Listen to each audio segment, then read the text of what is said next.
Hello there, ladies and gentlemen, and welcome. So again, go in here in just a moment. There we go. And here we go. Right here then. So unfortunately, I was rather busy this weekend, so I've not been able to put in as much time as I would normally have put into a single stream. I suppose some people might say that's both a good and a bad thing, but hey, it is what it is. So, what we have to do here then is we have to decide on a few things over this way.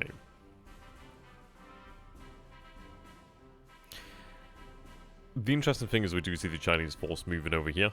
It almost feels like a new turn just because, like, I'm not used to having such, just such sessions as, like, a single hour on it. But that's okay, we'll make do. Now then. So the issue over here is the fact that I imagine he is still able to produce the resources, rather the supply he needs, which is a pain in the arse. We did previously have something like 90 odd damage here against the airfield, which was only a few turns ago, so he's definitely repairing the damage. The good news is we will have a bombardment on its way soon, so we'll have a Chokai Suzuya Mano. So it's a fair number of actual 200mm guns there, which is going to be fairly significant. Though the thing is, we need to just keep up the bombardment, but ideally what we do is we just bombard until he's into such a point of disruption and fatigue that he should fall easily enough. I think what we'll have to do then is just like intersperse these bombardments and then just have a potentially our own ground-based, our land-based bombardment. Excuse me. And then at least that would help to drive up the disruption and fatigue. Now, the big one is going to be the attack over here at Changsha next turn. That is going to be a rather large one. And we do have these elements of the China Expeditionary Army and the 23rd Army. They're moving basically to Kukong. They're moving up the rail lines over here. Well, up alongside the road. It would be nice to take that rail line. It would definitely give us a hell of a strategic advantage over here in Changsha. Well, in the area around Changsha. But we'll see.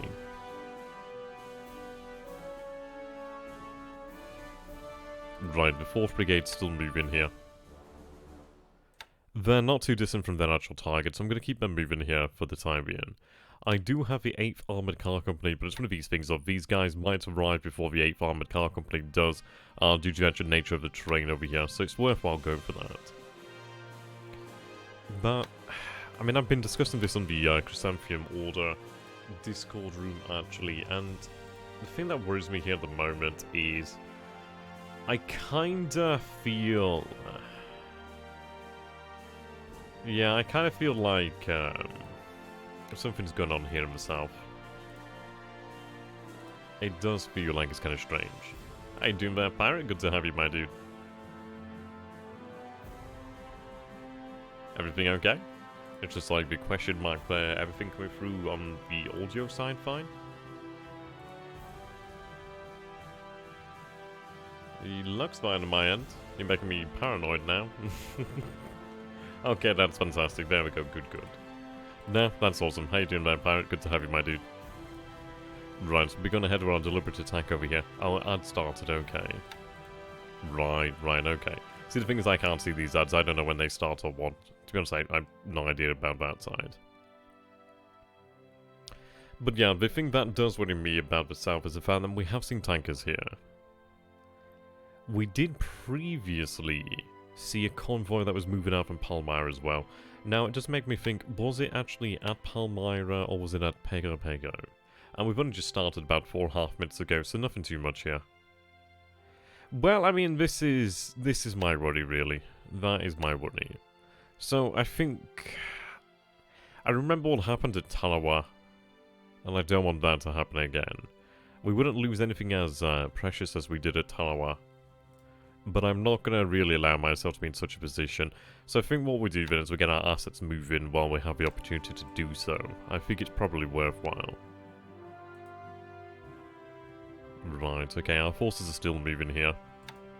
They are marching towards Numer, but it might be worthwhile actually having them take position over here at La Four. We'll see.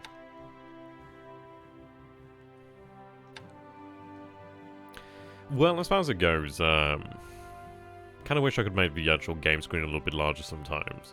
I mean, his most likely position to take up would be over here at Auckland. He has a repair shipyard, which is handy. The port is large enough to obviously house the carriers at size 5. I'd imagine it'd have no real issue there. It does have a number of other ports down here. Yeah, another large port over here than at Wellington. Which, speaking of Wellington, I think I need to actually move some submarines over this way. That's probably not a bad idea. I was actually considering doing...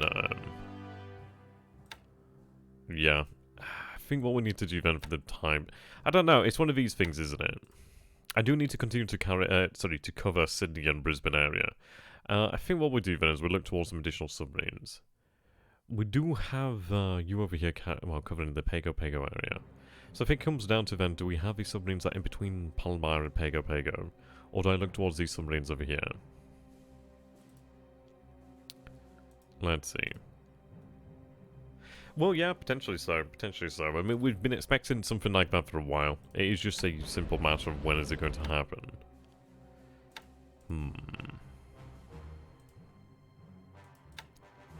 I think what we do then... It is a shame because I did just set up those patrol patterns. But what I'm going to do then is I'm going to have them head towards New Mare to begin with. Well, not New Mare, actually. Obviously, that'd be a mistake there with the actual mines. What I'm going to say then is we'll have them head for around about... The question comes down to what is it better to have? Like something out here when we don't know if it's actually here or not. It might be better to potentially have them based... I'm going to say... How you doing, Van Giza? Good to have you, my man. I'm going to have them head down this way towards Auckland, because what I can do is actually have the other submarines set up on the other side as well, as they arrive. But what I might do is actually have the float plane submarine, we should actually have one or two in the area. Have them just do some patrols, I think, near the area. How you doing, Val? Good to have you, my dude. Yeah, I'm looking at moving additional submarines down that way. I'm just feeling nervous about it. I don't like... I mean, the thing is that worries me is the fact that he's got tankers through to Pago. And, like, we are aware of them. I'm going to have this one head towards to Norfolk. I mean, sure, pirate. I mean, sure, why not? I'm not going to say no.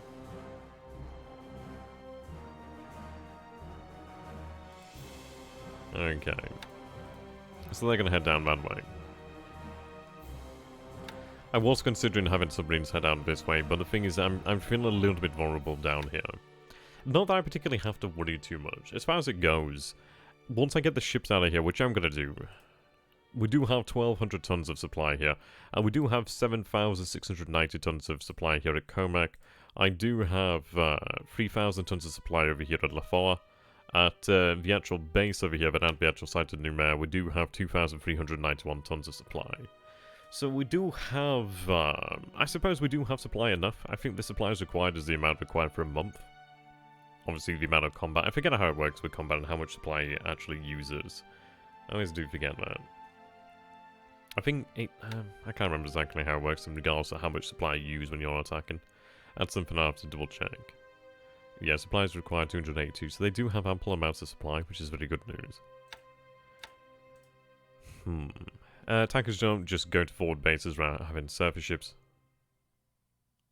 How you doing there, Felix? Good to have you, my dude. Hello, therefore. How much fuel have you moving from Japan to your bases in the Pacific?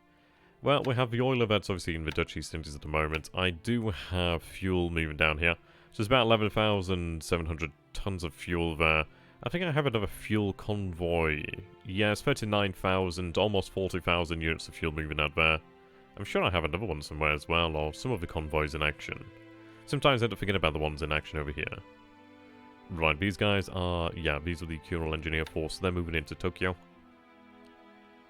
So we do have a decent amount of fuel actually moving down towards that area, which is good news. Right, you're unloading at the moment. Right, so you're unloading supply, which is good news.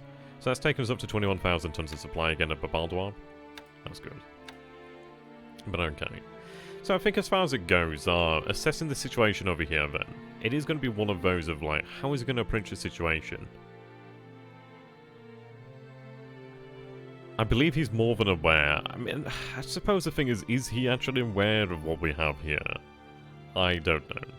what I'm going to do here then is look through the operations report then. I'm going to look for where that base is actually. But what I want to look for here then is I basically want to see, have we spotted any aircraft in the area?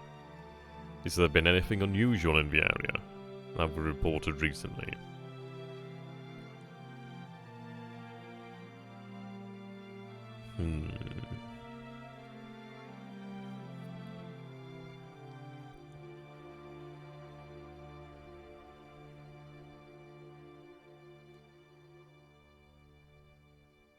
See, over there in Southern we are seeing allied float planes, which is interesting, actually. It does make me wonder, is that actually from an allied ship, or is it one of his actual float planes? He's not going to have huge amounts of float planes, so it could be that it is in fact a PBY, which could be plausible. Right, periscope near Wake Island. Allied aircraft near Manus. Patrol near Kandari.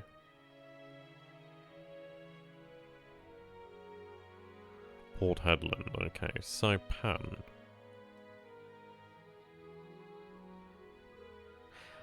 I mean, that could... well, I'm going to assume that's actually an allied submarine more than likely. Tonight, yeah. Allied float plane sighted over Savai. Allied aircraft sighted over Savai. I don't know, I suppose it's just been used in Savai as a training ground, really, which is understandable.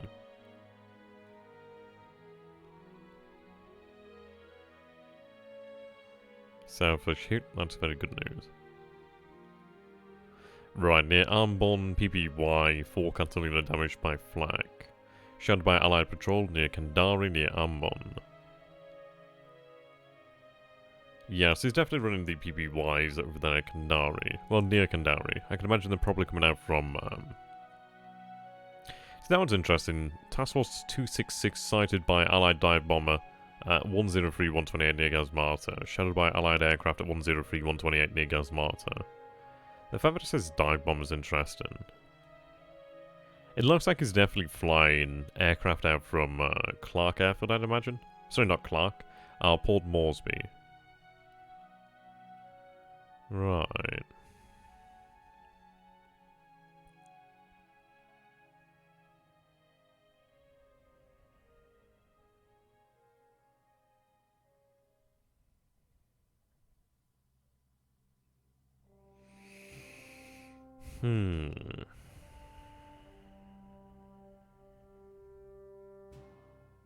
Okay.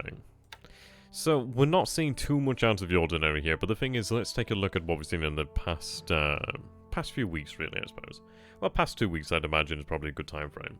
We did see that there were multiple Allied destroyers around Raoul Island, about 1 or 2. We did see 2 heavy cruisers. Now, the Battle of Comag that we did fight, well, sorry, the Battle of Bellep Island, and that we did fight with the New Caledonia cover force, obviously the Nagato and the Mutsu. And they did engage an allied cruiser force, which did manage to scamper away. We didn't see anything really of them in Australia. Then again, we never went down to Sydney. So it could be that he's at Auckland with those as well, which is understandable. We stopped seeing warships around this area, as far as I can tell. And the thing is, if we take a look at the actual distance here, then, so the H6K4s obviously have a range of about 20 hexes here, operating normal. So we can see that covers the general area here. So it would have been presumable that we would have seen ships potentially in this area. I'd imagine we would have seen something like that in this area. I think you should bomb Port Moresby IGN bombers. The thing is, it's okay, but it's not really something I want to give right now. The reason being, we don't know really what else he has here in terms of fighters. I'm more interested in Reconnaissance. Once we have Reconnaissance, then I'll consider bombing the actual base itself. But before Reconnaissance, I'm not too gung-ho on that. Okay. And we'll eventually attack Port Moresby. It's going to take us marching there. But we're making good progress. 1/9 of the way, roughly. So it's not going to be that long. The thing is that it's going to take a while for us actually to reach Port Moresby. But the thing is, once we do reach Port Moresby, we're at Port Moresby, really. We don't have to worry about any transports being hit or sunk or interfered with in any way, which is something I'm really... Yeah, I prefer that. I'd rather that. So that works for me. We are taking possession of this area rather quickly. So these assets are going to be loaded back onto the boats and we're going to move them out. Okay, load them back up. Verify load except load. There we go. Unfortunately, they can't actually dock. Right, begin to load the troops back up again. Verify the load and accept. There we go. So we're going to get these guys back on board. The troops are once again aboard here at Manners. Oh, we actually do have an enemy force over here then. What do we actually have over here then? Well, I've got over 1,000 troops, okay. And 22 guns. I'm going to say probably able to handle this. They've got 100% planning for Midway Island. The thing is, it's like, where do I want them to actually plan for? The 2nd Division, so we can see that then at Kagai, Nimea, Patan, Nimea, Naga, Tokyo. It's a spread out unit, really. So I think what we'll do then... I mean, no, actually, I'm not going to waste that. And it's not going to be 100%, it'll probably take us down to 25. But I'd rather have it for somewhere decent. What I'll do then is order a deliberate attack. We do have a small amount of supply here on the island. Only 8 fatigue, but I think that should be enough. I don't know really what's here, but there's only 1 unit here, so I reckon we should be able to handle that. Right. What I might do then is have them...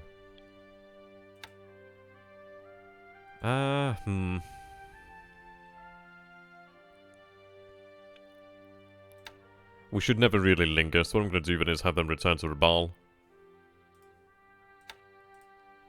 Can you do a small scouting raid with 10% of the squadron to see if there's any strong AA or fighters at Port Moresby? Well, the thing is we can just do reconnaissance. There's no need to send bombers out there.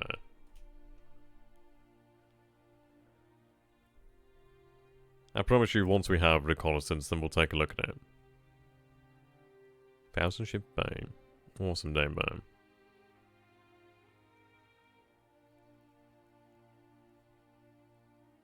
We know he's operating aircraft in the area. What I'm looking towards doing is obviously just setting up reconnaissance over these bases here. That's the plan. How's this going here? Right, but you still have a decent amount of supply. The good news is a little bit of fuel here, which is nice, so obviously I can have that there. The port is only size 1, which is a shame here. But what I'm going to do here then is share that fuel out. What I'll do then is have... well, I suppose we'll keep the actual destroyer there with the actual task force itself. Right, our forces are moving out over here, then they have their objectives. So we are moving into the area with elements of the 24th Infantry. Securing these bases over here. So once we secure Gazmart, I'm going to have the actual air division moved over here to Gazmart as well, which would then allow us to use pretty much all the bases in this region over here to actually, well, house torpedo-capable craft. Well, have torpedoes available.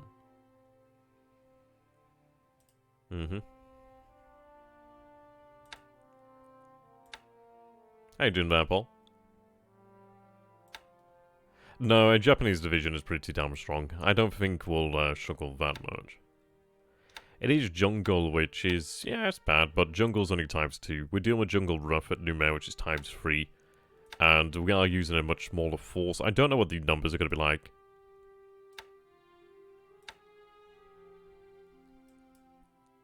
I mean, obviously that's a preliminary assessment of strength there.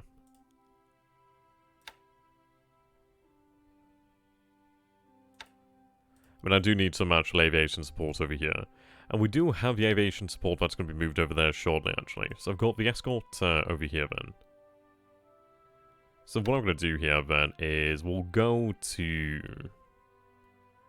our support. Then what I'll do is transfer in the AV here. That's the new Kimaru. She's going to be transferred over there to Samoa. And I could have her move into Buna. There's a little bit of damage over here. we'll have a move delay for the time being. State on the power drop to end China. Well, the thing is, it just takes some time. Might be about 2-3 days before we're really ready to throw the paratroopers out there. Like, I wish it was something I could do sooner, but the thing is, we do have time that it is going to take regardless of what we want. Right, I do see this element over here. I feel like it's actually moving, it looks like it's going to be moving for the Torres Strait, actually. What I'll do then is I'll move one of these submarines here, the RO-60, to intercept. Well, the thing is, we're going to be attacking tomorrow. It'd be nice, but really, in some ways, it kinda... We kinda need to see how we're going to do at Changsha first. The thing is, I'd love to say, yeah, we'll like, coordinate the actual landings and, like, then attack. But the thing is, it's like, we do not know how successful or unsuccessful we'll be at Changsha. I can imagine he's built up a fairly large amount of fortifications. As to how much, I do not know. I'm going to have them move that way. So it's going to be a case of we have to play it by ear and take things as they come. The attack at Changsha will come first. I do kind of need to focus his attention over here at Changsha. We do have the Radian Regiment moving out. Whereabouts are they? Right, the 2nd Radian Regiment. Yeah, they are moving out. It's going to take them well, they have 276 miles to travel. They're basically moving to the space over here, to Lujiao. It might have been preferable to have them move up to here to like Wuchang or Hankow, but the thing is they do have the range with the actual transport aircraft from Lujiao. But what I might look at doing is actually having 2 of these squadrons, so the 1st and 2nd Radiant Sentais, based out here at Lujiao, and then what I could potentially look towards doing... well, they're already in strategic mode. So it's one of these things I'm going to have to take them out of strategic mode anyway.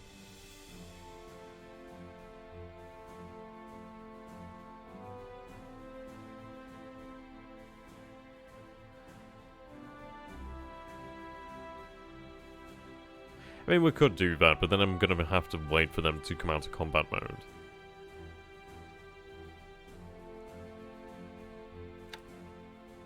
What I was thinking, is by having them move via strategic mode is I can move the aircraft up over here. Potentially give them some time to rest preemptively, actually. A little bit of fatigue there is not an issue.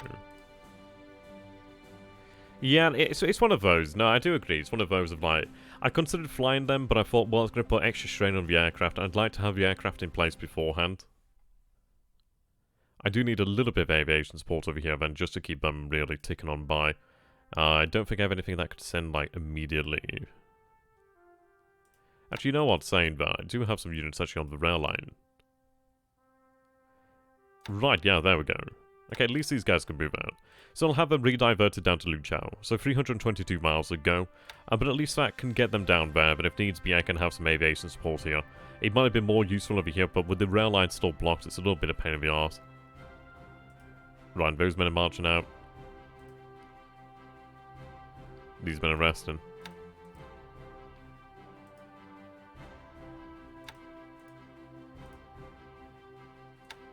Yeah. So what I'm thinking is we have 2 squadrons maybe move up over here. I was considering then potentially having a 3rd squadron to possibly move... Well, the thing is we do have this Sasebo 8 SLF over here. That's another potential source of reinforcements.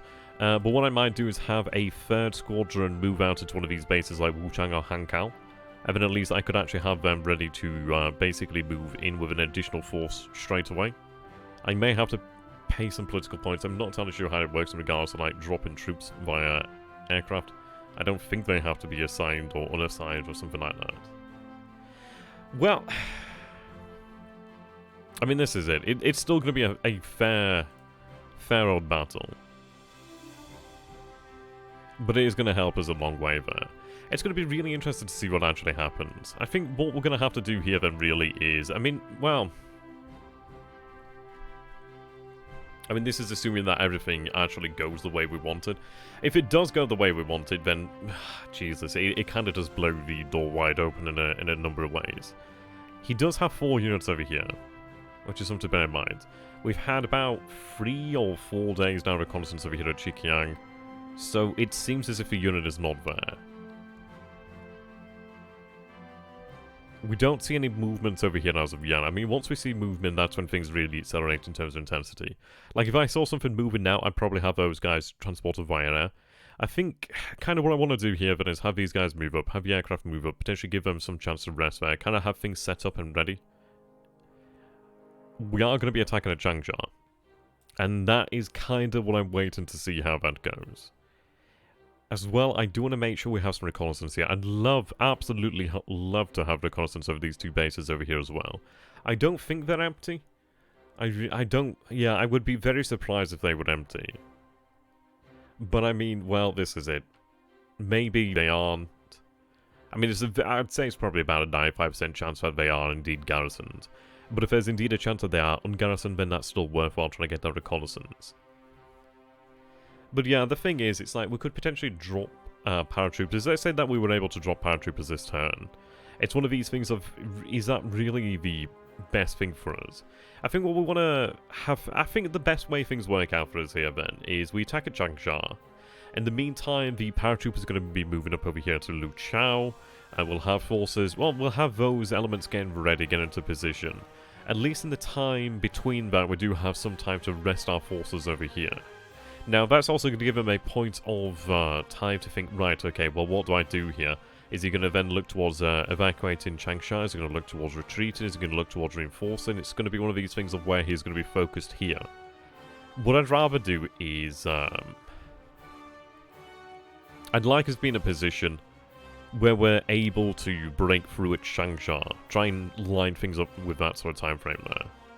Yeah, we want a chance to beat up Changsha a bit before we hit... well, that's it, isn't it, really? It's like if we were to land there this turn, for example. They don't need preparation. It's one of those things. It probably does help. I'll set them to plan for that base. The reason why I'm not planning for that base is just because I do worry about magic. It might say that so-and-so is planning for so-and-such a base, and I really don't want to give anything away. And so what we'll do is, before they drop, we'll set them to plan.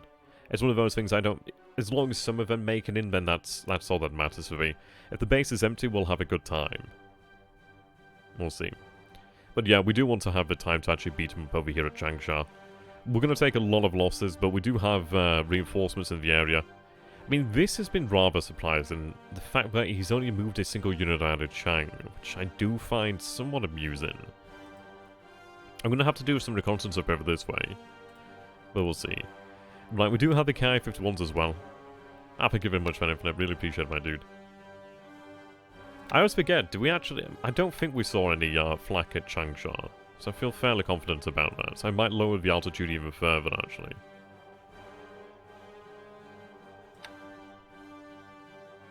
We're at 6,000 feet here currently.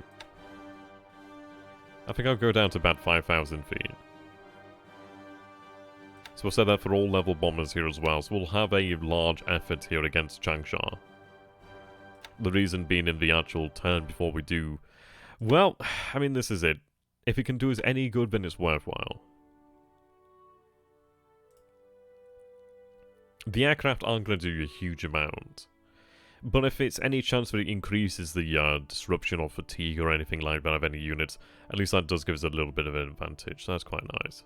I'd be tempted to have the 4th Brigade actually march over here, but I've got them already on the way here.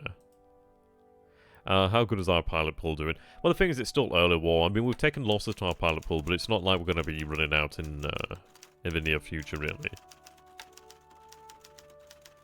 You can see, obviously, we do have this many in the pool. The reason for that is Infinite has been doing me the service of helping to organise the actual training pools. So you can see that we actually do have the vast majority of them over here. So 1,100 army fighters, army pilots, and 770 Navy pilots over here in the reserve.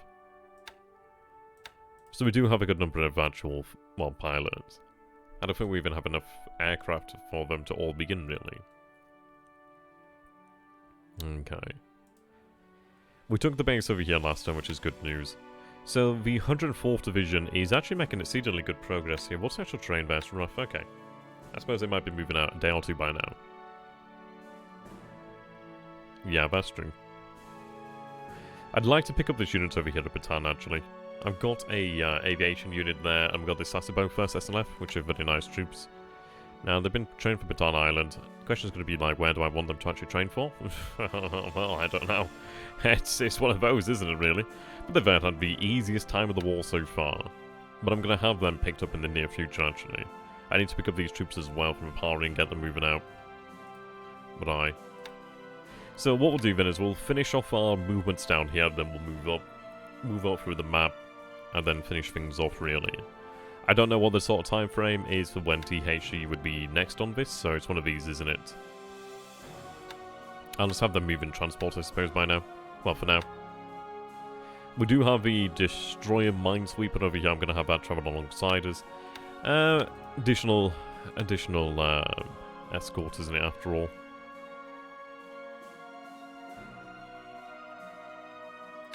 Have them share that fuel out. Right. See, I could do with some additional supplies over here in one of these islands. It would be handy to actually have that. I mean, maybe we stop by Luganville, but the thing is, I kind of want to be out of this area with ships for the near future. We can send convoys down here. We do still have a good amount of supply here. I just worry about this. I do worry about this. I'm not saying Ben is going to attack anytime soon. He might not attack at all, but it just worries me, to be honest. It's like we do have a lot of ships over here at... well, we did have a lot of ships over here at Rabaul. We've still got a couple ships over here, but I'd like to have them move out of the area. See, what I'd like to do in the near future is... depending on the situation, maybe we can run surface ships here to bombard, like maybe battleships or something like that. But more than likely, we will be starting a bombing campaign here in the near future. I want to get an idea of what sort of strength he has over here. I want to see if he has any aircraft. They might not even be base there, as there are... Well, there are other airfields in the area. But indeed. So, I'm going to make use of Truk as our central logistical base there. I could have them head to Rabaul, but I think as far as it's concerned, I really do not want to have anything here on the so-called front lines. Yeah, I mean, this is it. I'm beginning to worry about when his CV is going to show up. It's going to happen. Yeah, I mean, well, as Pirate says there, it's like one of these things you can worry and, you're excited. Well, I mean, this is it. I do expect this to be the area when it does strike. In some ways, New Caledonia could be our lightning rod in the area. Well, at least in northern Japan, we do have... Well, we have some actual surge planes, and yeah, it's one of these, isn't it? It is an unlikely option. We're going to attack over here at New Caledonia, which is for certain. We'll have this unity over here, the Maizuru 1st SLF. So, depending on how the situation goes over here at Noumea, they're either going to head over here to reinforce Noumea, but most likely I'm going to have Lafoa just garrison. The reason why is I somewhat worry that he might attempt to pull a trick out of my book and land troops or something like that, like a dot base. The reason why I'd worry about that is because it would be a bit of a pain to remove him then. So I want to make sure that we can cover that. Just make sure that, well, he can't gain easy access to the island. I don't think he would actually look to relieve the island, so it's one of these things of, like, we've discussed before. If he's... Well, okay, let's go for the hypothetical scenario that he's going to attempt to relieve the island. Where's he going to do that? Well, how's he going to do that?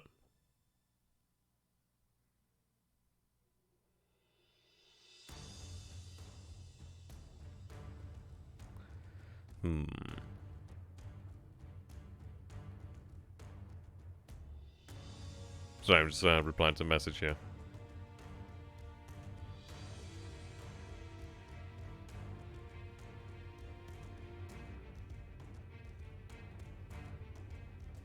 Right, there we go. Comac doesn't have aircraft, but we have aircraft over here at Luganville, which is probably where they're going to be staying. The reason for that is it's not exactly in a covered position, but at least it is in a position where it's not quite on the front lines. There's at least New Caledonia between it. I mean, there's Funafuti over here, so it's somewhat nestled in there. Not really. But it is the base that has mines in the area, which is quite handy. Has the mines. It has a... Well, I mean, it's got a decent amount of men over here, I suppose. It's got a decent amount of support. I mean, what do we have here? We've got about 1,000 infantry, 35 guns, It's about 63 AV here, which doesn't sound like a lot, but it is a lot out here in the Pacific. Well, the thing is, it's like, it's what's the word? It'd be nice to have a base at Comac, but the thing is, I'd have to move, engineers over here to Comac. Well, saying that in regards to Comac, I'd actually consider it a more exposed airbase. The reason being that, well, let's take a look at the range here from Brisbane to Comac. That's 19. You'd more than likely be able to manage that with B-17s. Now, from Brisbane to Luganville's 29 hexes, which is somewhat more protected. His nearest, the nearest allied base here to Luganville is, let's say, about 16 hexes, obviously not counting these guys.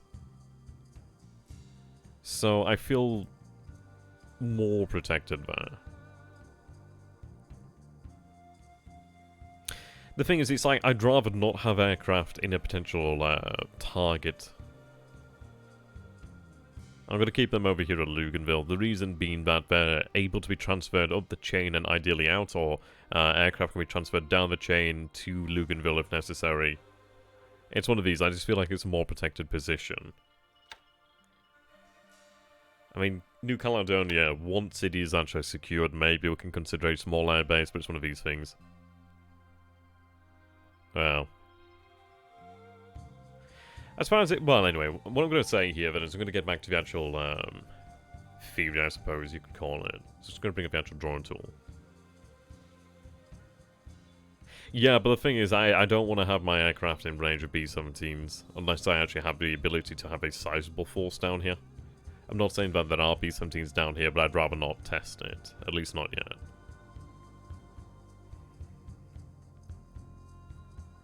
Okay. So, let's say then, for example, we'll grab the blue here. That really kind of matches the ocean, so I'll grab a different colour. We'll grab the light blue? Right, that's better. So let's say then that the allied operation is mounted to actually relieve Noumea. What is this going to entail? Because the thing is, it's like, well, what does he gain? What would he gain from this? I know we've discussed this a little bit in the past, but I think it's an important thing to discuss. I think if he wants to attempt some kind of relief operation of Noumea, I think, well, I suppose there's only really, I suppose there's 3 different kinds of operations here, which they kind of blend together. But I'm going to go with, like, we'll go with option 1, which is basically, he attempts to move supply to Noumea. Okay, so he attempts to move supply, and so he's going to obviously have to move in a sizable amount of supply, potentially. But the thing is, it's like, well, he's going to have to protect that convoy. So that means surface ships. I don't know how much he knows about the position of the Kiributai, but I'd imagine he's going to be looking at aircraft. I was going to say, the way that things go here... Yeah, exactly. Yeah, we get more supply when we take the base. I mean, this is it, really. Like, he could attempt to move in supply, but the actual garrison here, it is crumbling. It has fought for about, what, 12 days at this point over here in total. But the thing is, it is crumbling now. It is crumbling slowly but surely. But the thing is, once that crumbling does set in, it is going to really pick up in pace. His troops are going to be just at a point of where they're just near collapse. And they are near collapse now. So that collapse is going to be inevitable. So with that situation as it is in reality... He then has to move in additional troops then. And he can do that. He still owns the base. He can still make use of the actual port. He can still make use of the airfield. So, okay, sure. But then, well, how much is he actually going to bring down here to New Caledonia? He's going to have to bring a sizable amount. I mean, sitting on top of Noumea, we have about, what, between... Well, we have near enough like 300 AV. About 200 to 300 AV. Something of that sort of range there. There's another 60 AV margin to LaFoe, and there's about 20-odd AV at Comac. So we do have about 300 to 400 AV on the island in total, really. Which is not quite divisional strength, but it's a fair amount of strength there. It's not as, probably not as well equipped as it... Well, actually, no, then again, it might have about roughly the same equipment as a division. It might have maybe a little bit more in the way of actual infantry than a division. No, actually saying that, probably not. No, it might have something around about a brigade's level of strength on the island. Which is no small matter for the Japanese. And the Pacific, anyway. So, he'd have to bring in a decent force. I'm not entirely sure when he gains the Marine divisions, but probably at some point early on in the war, within the first few months. So the thing is, it's like, in some ways, if he's actually attempted to land at Noumea, then that is the best thing for us. Because for him to kick us out in Noumea, it's going to take a lot of blood. It's going to take a lot of blood and a lot more supply. We'd be fighting in jungle, rough, so that time-free terrain. Just as it's been working for him, it's going to work for us. And the thing is, our Japanese forces, they don't surrender. And they do not surrender. So the thing is, it's like, right, okay, so he commits these forces to Noumea. Then, that's actually a good thing for us, in a lot of different ways. Because if he's fighting for Noumea, he's not fighting for anywhere worth more than Noumea. Like, Noumea is a bit of a sideshow. It's a nice thing to have. It's more so to actually have control of the island, and really to control access to the Coral Sea, really, to a degree for me. It would be nice to potentially have some sort of supply production, but I doubt any of that's going to survive. And it'd be a nice prize if it did, but I doubt at this point it's going to survive. But it's like, I like the island because obviously it gives us the ability to run naval search out here further south, and somewhat interdict his convoy lines. At least make him worry about that. Well, yeah, it's one of these things. So the last option then is he can't just move supply in, he can't just move troops in. He's going to have to go full on with it. I mean, there's another option as well, which I forgot to discuss, which is the basically just pure bombardment. But the thing is, the reason why I don't mention that scenario is it just doesn't make that much of a difference. Like, he can bombard the troops, but then I could just rest and recover that fatigue and disruption. Like, sure, I might lose a few squads, but the thing is, he's got significantly less squads on the island anyway. So in reality, the situation doesn't particularly, like, turn around. It just delays it slightly. In short, the more he brings a new mayor, the more VP he delivers to us and forces his CVs into battle with Kidabutai under the range of LBAs, yep, at Luganville. Well, this is it, isn't it, really? The thing is, it's like, there was a question, if the carriers raided New Mayor, what would you do? And as far as I'm concerned, if he's not landing troops, I don't think there's really a point in rousing the Kidabutai. The reason being, well, if he's got no reason to stay, well, what is the actual chances of us being able to, like, corner him? Really, virtually zero. So, as far as my thinking is concerned about this matter, it's like, if he lands troops at New Mayor, if he makes some sort of sizable motion towards New Caledonia, then we'll look at using the Kidabutai. But if he's not going to have anything that ties him to the area, I don't see the point of using the Kidabutai. We have land-based aircraft over here, and I think that's really worth it. These islands will take in the future, but they're not really a worry. Yeah, there's a pod, but the thing is, it's like, well, what's it going to do? He's right under the range of our bombers over here. Honestly, the best reason to send the CVs is to evacuate the shells of LCUs to rebuild them. Well, that's it, isn't it, really?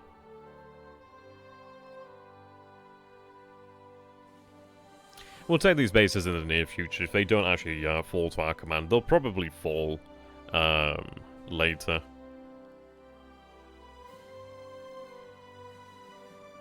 It's one of these things, if he doesn't have any strength nearby, then they'll fall to our command if there's no actual forces there. But yeah, I'm going to be prudent about this. I'm going to have these actual forces move out of the actual area. I think it's one of those where it's potentially worthwhile to do so. I will keep a patrol boat just in this area over here. We do have the 2 patrol boats that are going to be moving into Funafuti next turn.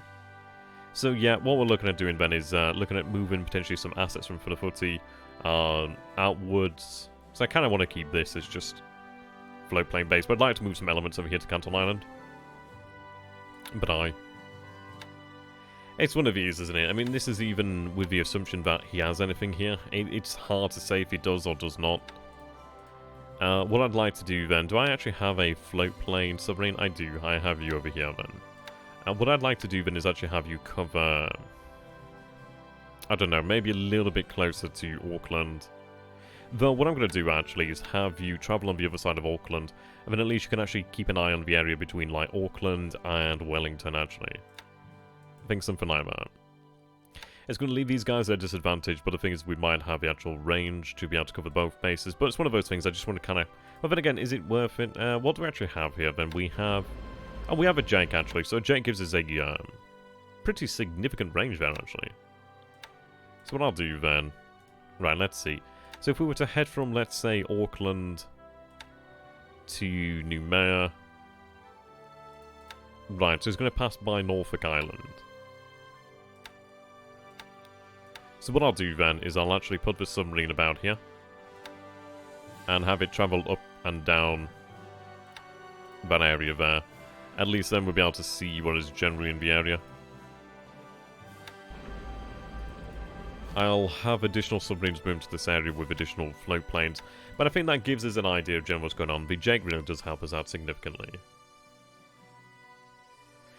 Well, I mean, this is it. Have the subs at New Zealand detected anything lately? To be fair, it's been a little while since we actually had these submarines out here. We did see a task force moving in there.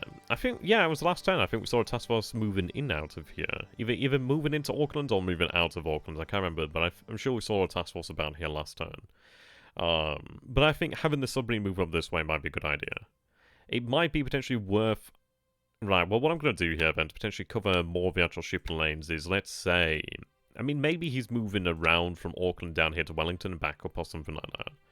So let's say he was to come from this area. So let's see, how does that look? So he's going to be moving here then. So what I'll do then is I'll move that submarine onto that. So about there. About there then. Something like that works for me. I'll give them normal threat tolerance. You do have a little bit of damage there, but you'll be okay. So, right. We'll be covering this area here with float plane and submarine. Submarine here, submarine here. We do have additional submarines on the way. We're going to continue to cover the area. Well, this is it. I've got my float plane equipped submarine over here. You're not spotted right now. What aircraft do you actually have there? Actually, your aircraft isn't operational here at the moment. It's just... Right, it's damaged. Okay. This kind of sucks. It was on the wrong altitude there as well, actually.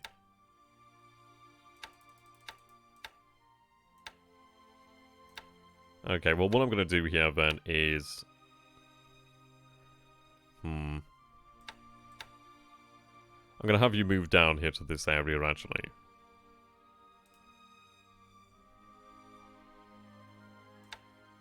Right, how about not moving right by the enemy? That would be preferable.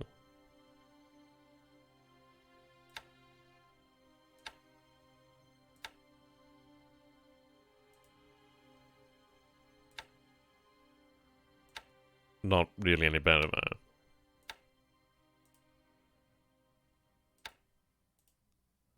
Right, something about that area there. But obviously I'll set them up to patrol in between here. I will look at really the, well, let's look at the pattern he would take heading to Auckland. Then again, the thing is, let's see. You're out for 3 days anyway. It's not really very good. Well, the thing is, it's like, we can't just scramble to throw things. It's like, as far as I'm concerned, he's going to be in position now of where he's going to be wondering, okay, is his attention still on the South Pacific? And he's going to be able to work out that it isn't. He's going to be obviously focused on the fact that, well, we are making big gains over here in the Dutch East Indies. Well, see, the issue there, Pirates, I do appreciate the sentiment, but the thing is then we're getting involved in another operation, we're getting involved in another theatre. That means that assets are moving over here. He's not going to give a shit about the illusions. In my opinion, I don't think he'd give a shit. This is it, really. Oh, right, okay, not right now. That's fair enough, then. Okay. So, let's see here, then. I don't want to be,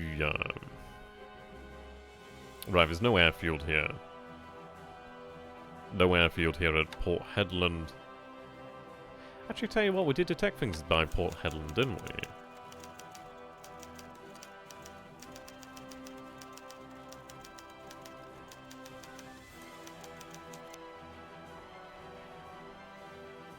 Submarines at 55122 near Port Hedland.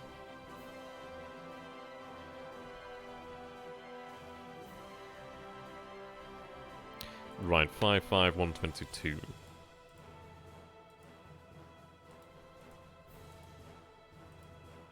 Wow, okay, so they're actually on our tails here at the moment.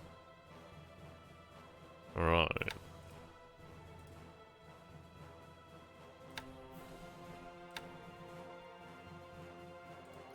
I don't think we're going to head all the way down to actual path, but what I'm going to do here then is, let's see. So, we'll work out the path from Perth back to Osthaven, let's say. I know. I like the map that you made there, Infinite. It's just one of these things. It's too ugly. It's too ugly. If only it would work with this, you know. It's a shame that it's not like a map mode, isn't it? Right, put that there. Well, the thing is, I don't think we really have the fuel to head to Perth and back. It is a deceptively long way. We're going to have one more day heading down this way, and then we're going to look towards turning to the west and then turning back. Right, so what we're going to do here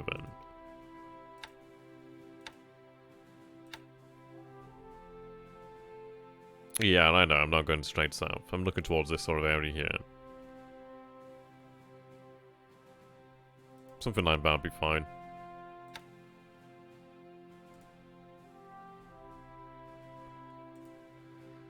It's about 6, maybe... Say about there then, so we're looking for 42132.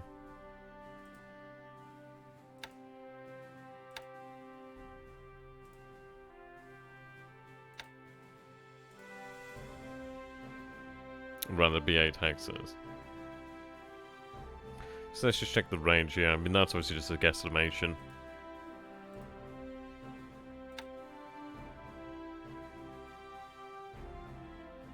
Right, so we'd be around about this point here.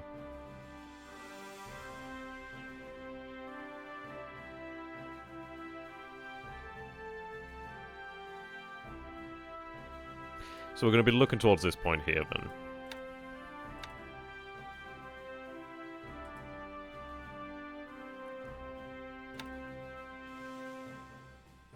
Right, so we'll move towards that point there.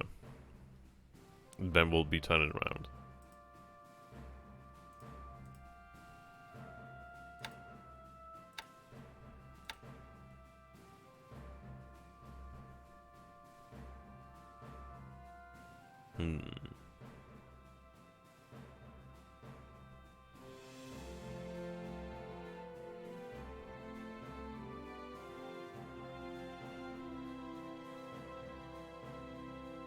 Now, is it worthwhile to send the other ones?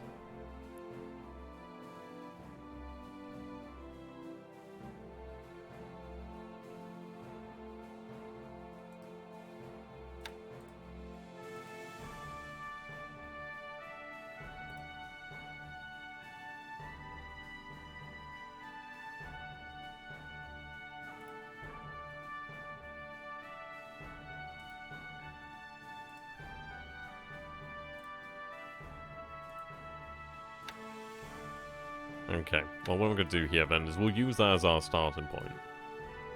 At least roughly.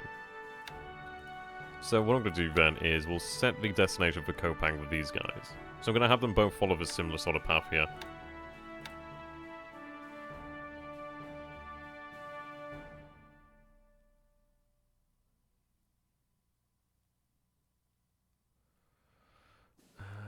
Let's see. So I think I'll have these guys head out.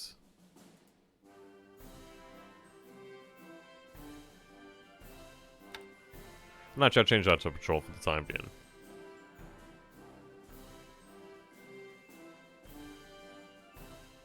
I don't know what you want there, monkey. Sometimes, man, I don't know what you're saying.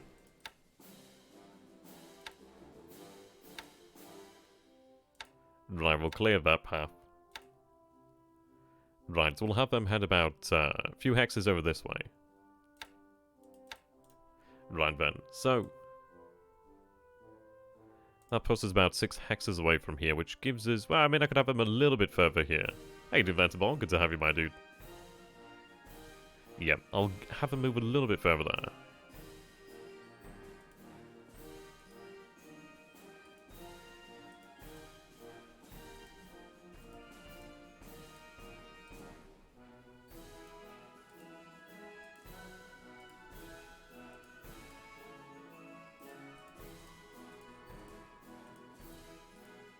Man, this map's annoying sometimes.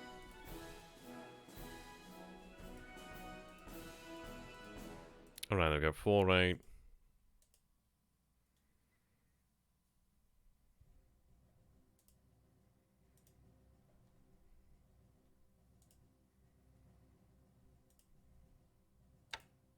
And right now I see what you mean.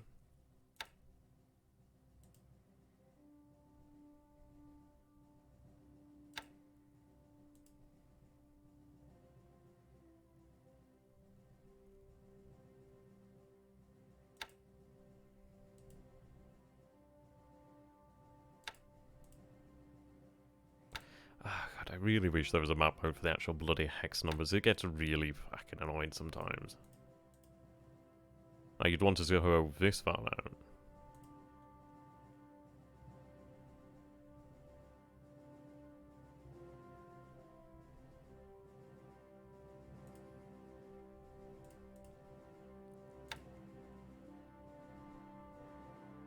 Hmm.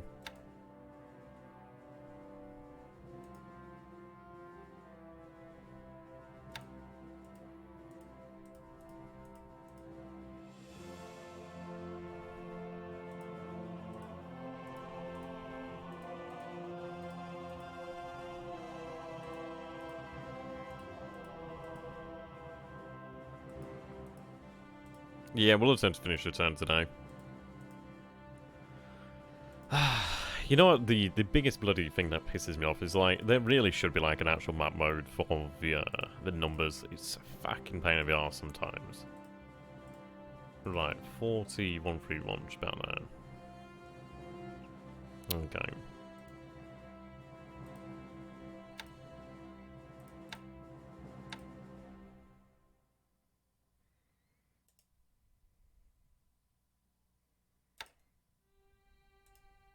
Right, that's 39. So we want to go one more back there. 41. Oh, fuck me. Okay, I'm gonna go for that. I can't be arsed. It's a pain in the arse, and I've only got so much patience for that.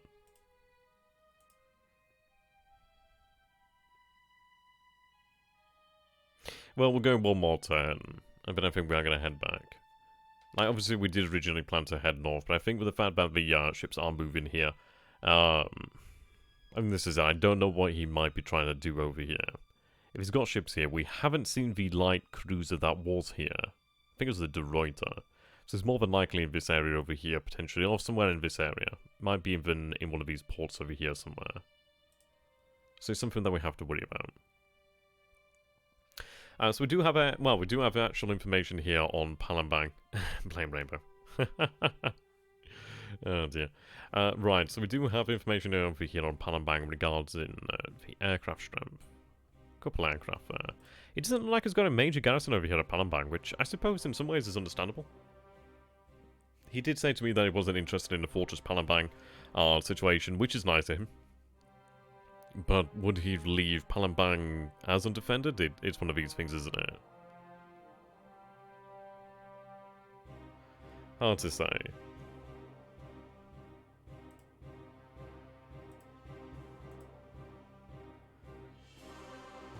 Right, we do have, well, have the patrol boats over here, but does it do me any good over there? They could be handy to actually bring some supply to Sinkawang, so what I'm going to do then, let's see. So Kwantan, we do have 3,500 supply, but I'm not going to take that. I'll have them move back to Kotobaru. But no,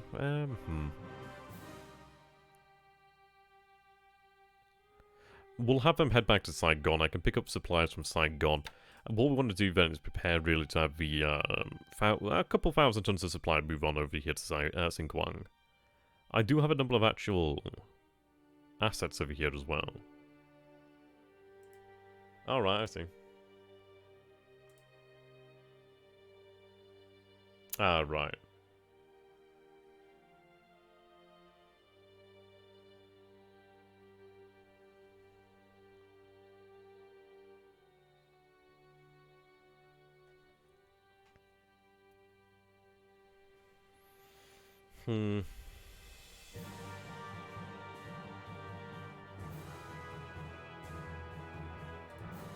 I think we'll take it day by day. I think it's one of these things of, well, we might be chasing ghosts here, so I'm not prepared to spend a lot of time on it. Once we do have some additional fuel and obviously armaments, then we will head to Perth. I would, well, it depends really. I think we'll take it day by day. I'm not prepared to say at this moment that we'll head to Perth when we get X, because we don't know what the situation is going to be like in the meantime. Right, we do have a fast transport over here then. Looks like you'll be ready to load fuel, so we'll get you loaded in fuel then. I do have the Kitak Army and Oya over here as well as 2 destroyers, which are handy. Right, we are loading up here then. Yeah, continuous supply to Kotobaru. I'm actually going to take that, I'm going to, yeah, I'll take this out of here. I think it's too much having 2 of them in there, isn't it? How you doing there, Ben? Good to have you, my dude. Welcome to the stream. Looks to be the first time you've been here, at least as far as I can remember. So welcome. Right, we do have the Fubukis over here. Looks as if they have been upgraded, which is good. So, we have a couple light cruisers in the area. We have a few destroyers in the area.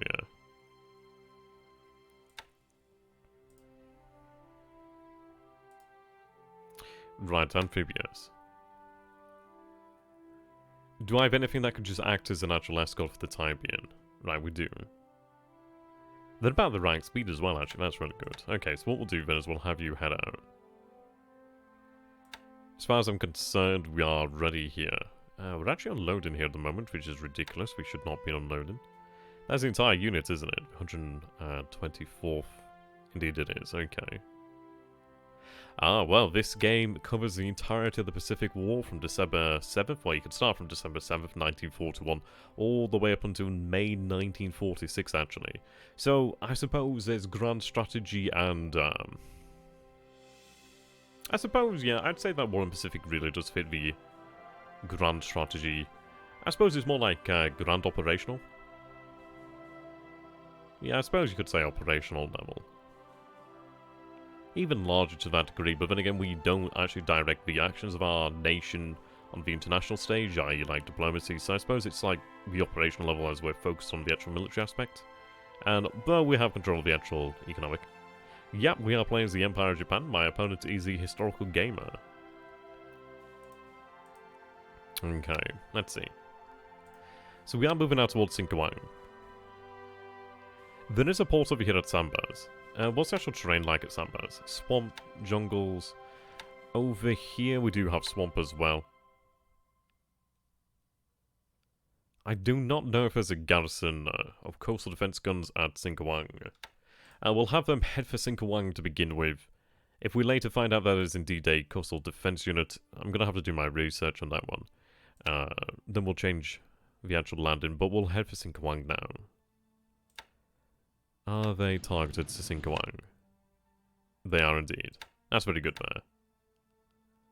He's becoming the singing gamer. I've heard about this. I have heard about this.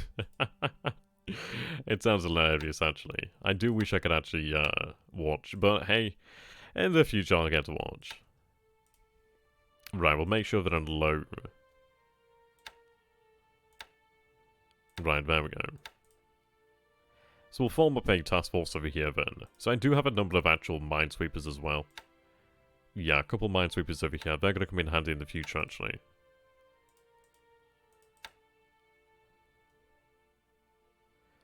Right, Kuantan. What I'm going to do then is put together an actual task force. So we have the Notori over here, which is a Nagara class. Tama, which is a Kuma class. One of them does upgrade to an AA cruiser, I do believe. Is it Tama? No, she does receive a decent amount of AA there. In a few months. And only 110, if you can call that decent.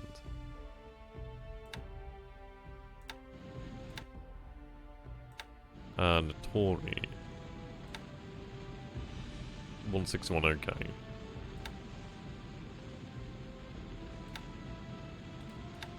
I don't think you have any conversion, so it looks like we'll send the Notori then. I suppose we might, I don't know, is it worthwhile sending 2 light cruisers? I think it would be opposed by aircraft rather than ships.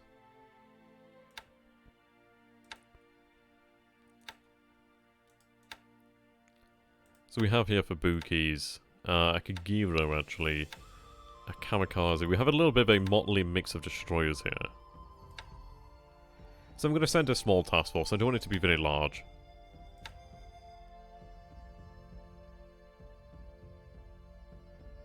Right. They'll follow... Well, I could have them merge. I suppose we'll have them merge with them for the time.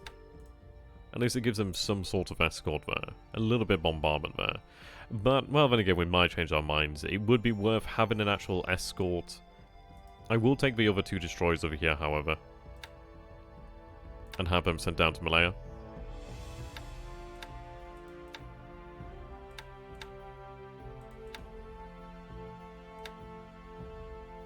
So we're going to have them rebased. I mean, I could potentially have them rebased down here to Marie.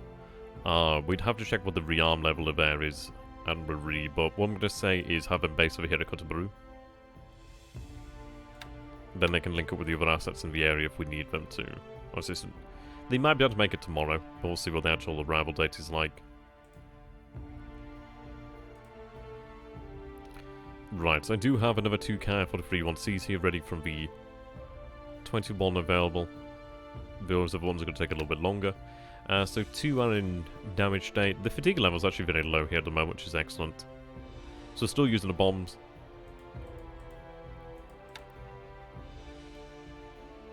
We are scoring hits over here on these ships, so that's fine. Right. So I do have this task force moving in here. Right, that's moving in as well. I think what we're going to do here then is actually take these patrol boats, have them actually follow them in, really. We know there are elements here. There's actually something to be said, though. Do I actually keep this at sea a little bit longer? Because I could actually use that and have it made available at Sinkwang immediately. I'd have some... Okay, that's not bad, actually. I think what we'll do then is we'll have this task force actually meet. How you doing, Vanity? Right, put them on loan. They're going to suffer a little bit in the way of disruption and etc, etc. But I'm going to keep them... we'll say about there, for the time being. We'll have them link up. I might have the actual 2 destroyers head out and meet them too. Katagami, no. Or you're going to rest here. Though saying that, it's probably worthwhile having them head down here to Kotobaru as well. So we'll have them head out. The thing is, they have really abysmal AA, but then again, they're not any different from the other light cruisers, are they? So I think what we might do then is actually make use of them. So we'll have them head out here to join Task Force. Was it 4-8 or 4-9? Then, once we have the 124th Regiment able to head down here to Sinkwang, I could potentially have both groups actually merge into one. So at least we'd have additional SNLF, we'd have some engineers available to, well, be ready there from the get-go. Additional supply, we'd have a larger escort, so I think that's worthwhile actually massing our assets like that. I'd like to take a look at the actual state of the Zeros over here then. So 13 are in an unready state at the moment in maintenance. Good majority will be ready tomorrow. The others over here, the other 4, 2 days. Fatigue's actually not too bad. Most of the aircraft are actually in pretty good state here. 20% rest looks to be doing well enough.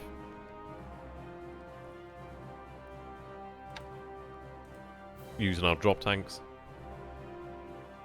There's a lot of bloody ships over here. That's a pain in the arse.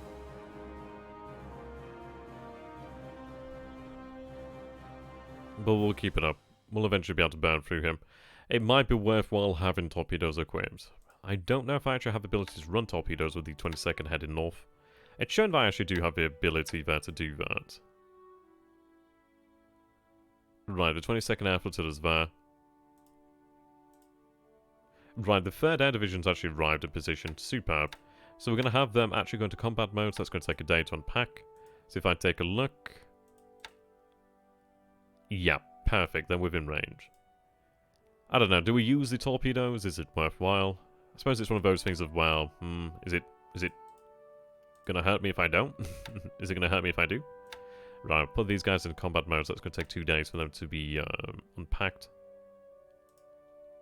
No reason not to use torps. Well, this is it, isn't it, really? That is it. They can still hit with the torpedoes. And we have access to the torpedoes, so we will indeed use the torpedoes. Right, we do have 20% surge. Do I really need that much when I'm going to have both units on it? And I could fill this unit up and give them the reserves. But I'm going to hold off on that for the time being. There's a part of me that wonders, is it worthwhile maybe using the G4s to actually run naval search in a wider arc to actually give us a benefit? It might be worthwhile.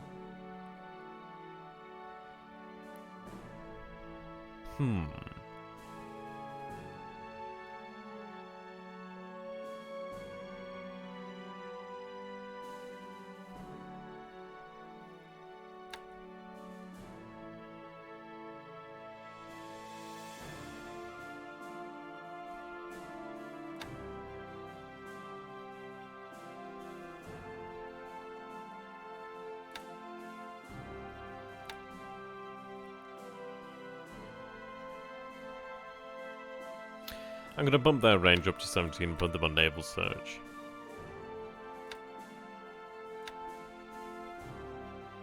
I was thinking I could actually have a large amount of them out in naval search and try and improve our chances of actually detecting something. As to whether I have that much on naval search, we'll see. I might actually change this before the end here. No use arcs. Well, that's true, isn't it, really? I've heard a mix of things about arcs, actually.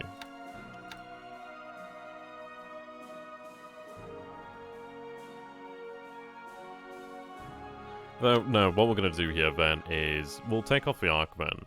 Because I have heard the same. I've been reading on the forum as well recently in regards to that. So I think what we'll do then is we'll put them both to about 30% naval search. Have them both on naval attack then. 6,000 feet. No, 8,000 feet. 14 hexes then, so... Well, the only other level bomber is the G4s. So 8,000 feet, 14 hexes, but obviously make sure they're using the torpedoes. Right, okay.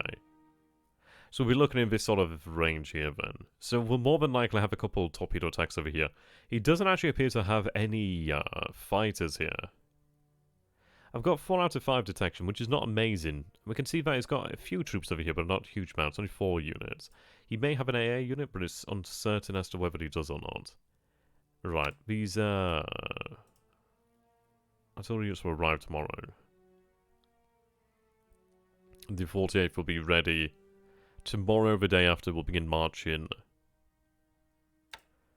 Right, we have an additional base force over here then. So at Johobaru. Right, 187, 167 is required.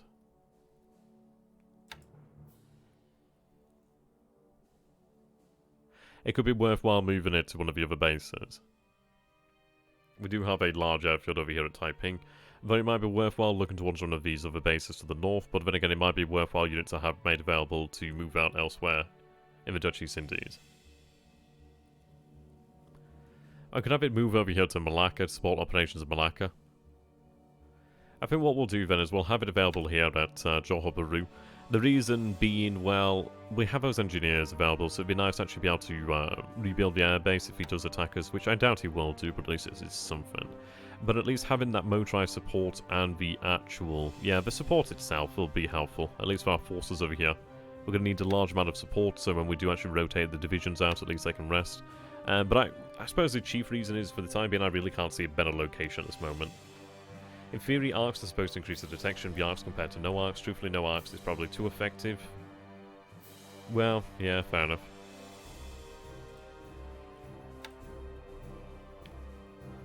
So it looks like they do have the range of a Palembang. 12, is it 12? Yeah, 12 hexes. What is their actual full range? Their extended range? Well, you're 13, actually. God knows where you're actually reconnaissance over. 14, okay, so they can actually, they're in the extended range, so it might be worthwhile moving them elsewhere.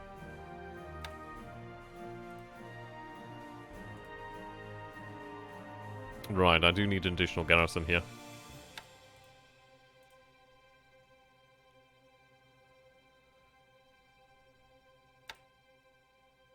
Right, 2 days and I'll be ready. Though saying that...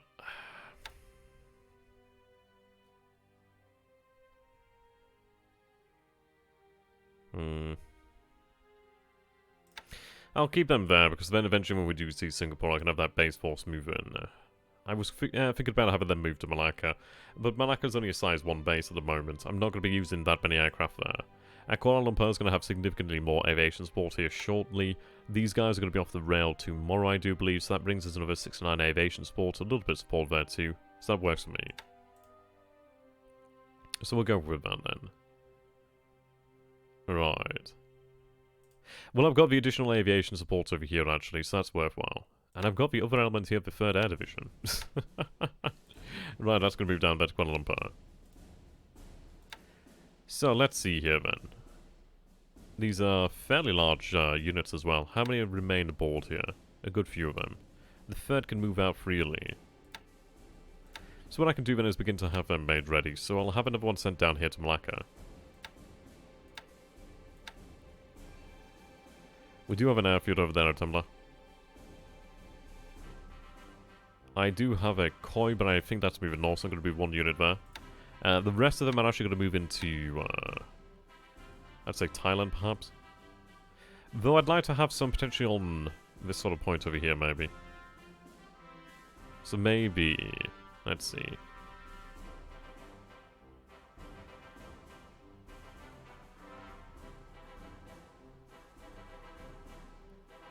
Level 3 airbase at Taiping, so I'll move 1 there. Right, then the others are going to move north. I have a size 1 base there.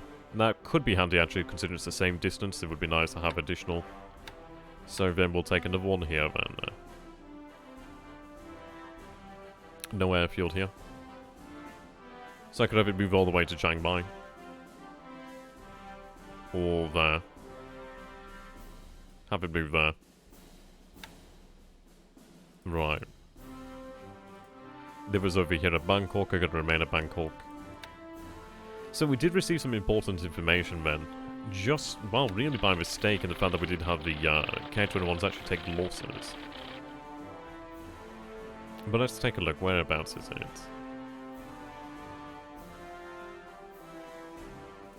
That was lucky. That was lucky.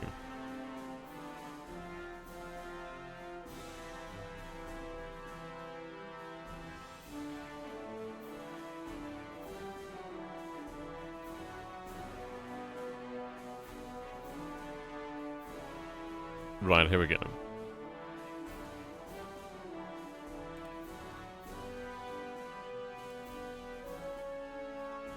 Okay.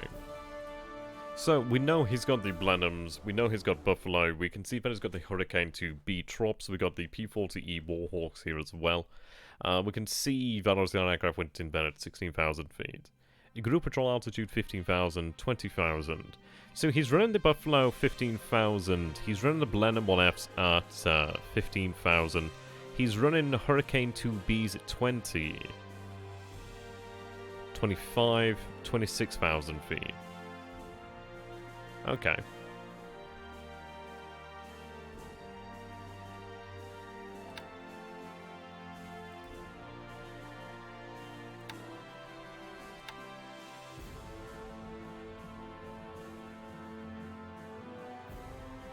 I could run above that. But,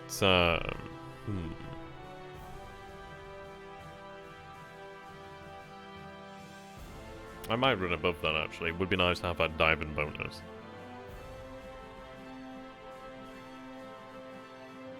If he's running at 26, we'll run at 27. So that puts us into the 28 maneuverability. Well, actually, let's take a look then. So, he's running the P-40. Was it the P-40E at that altitude?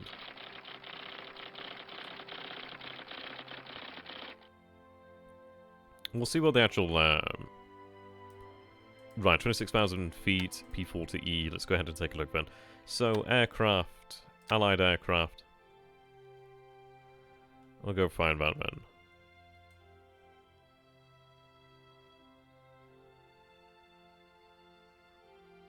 Right, P-40E Warhawk. Oh, his maneuverability is shit. And bad altitude. Yeah, I mean, it's shit anyway, but Jesus, he's at a massive disadvantage. We're looking at 6 maneuverability there. And I'm like, I'm in an R and about about having, like, let's take another look here. Yeah, I'm in an R and about having 8. So we have a 22-point bonus there to the maneuverability, and even more here. Yeah, obviously there's a little bit more there, but not much. So I think we'll go 27,000 feet then. So 24 will be going in there with that group. We'll have 44 there. So we're going to have about 68 fighters going in there. It would be nice to actually have the zeros as well. But at least we actually have an idea of what we're going up and against. We did see roughly the numbers as well. We don't have an accurate estimate of the numbers, but I think it's not too bad actually. It's within range, we're using the drop tanks, we do have a lot of aviation support. It'd have been nice to have something closer, but hey, it is what it is. I'm running the reconnaissance from here at Chiang Mai. We're running at 10,000 feet, so we're going to be running that reconnaissance there. Ideally, we'll get an advanced idea of what we're dealing with. And the amusing thing is, it's like, depending on the situation here, well, really what happens is, we'll see what happens, I suppose, in regards to this. But we see that we have 37 units over here at Singapore. What we might be able to do then in regards to this then is, once Singapore does fall, he may still have a few units out over here, and potentially look at actually invading by the sea at Rangoon perhaps, or at least one of the bases nearby. It's a terrible area to invade, to be honest. And the reconnaissance are on 100% rest. Oh, they are. No wonder they didn't fly last turn. Good spot. Sometimes I miss those things where I'm not looking in the right place, actually. Appreciate it, my friend. Appreciate it. Right, there's another kind of free over here. Tankers are loading fuel over here as well. That's going to be coming in handy. Right, these guys over here then, they have a max range of actually 15 hexes now, which is really quite good. Yeah, that's actually really quite impressive, to be honest. I might have them move out to Canton, actually. Pakoi.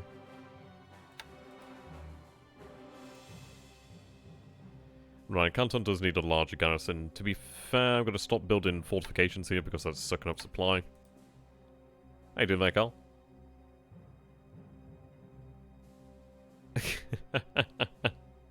Oh, Carl. Right, what we're doing here, Carl, then, is we're going to have one group move down here. The other group's going to move here. And then what we're going to do is turn around and head back to Kopang. As to how we turn it around, we'll see. I might have one move further out this way, one move out this way. But we'll see how things go. We do have a lot of submarines in this area. I'd be tempted to move more of them north, but I think he might be looking at something here. But we'll see. We will see.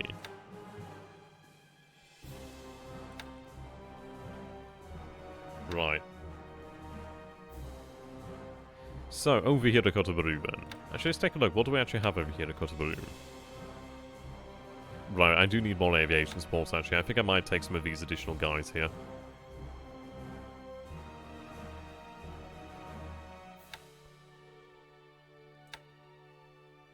Right, the ones I'm going to take a single day, I'm going to have them head down to Kotobaru. I could definitely do a little bit more there. Well, their head is Malacca actually, so I'll keep that there. So that additional one can go there. These guys, let's see. So I've got some additional transport planes over here actually. They're stood down train here at the moment. I've got a good number of Dinas. They're in reconnaissance over the other side. Well, over here in Sumatra.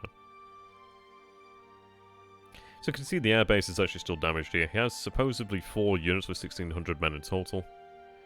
Right, I still see some fighters over here. He's got about 4 units over here, a few thousand men.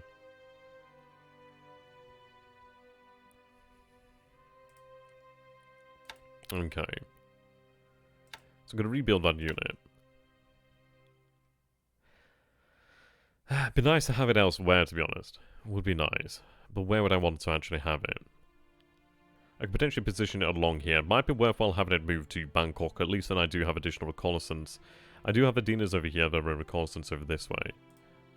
What am I running reconnaissance over Singapore with? That's the question. Okay, they're running naval search here at the moment, but I don't know why. They're on 30% train. That must have been a misclick and I wanted them on rest. No wonder their fatigue's massively up there. Right, so rest entirely here. I could have them run reconnaissance over. Yeah, so we've got all these bombers here that I need to put to use, actually. The issue is the amount of aviation support I currently have here. So these guys have been stood down to rest.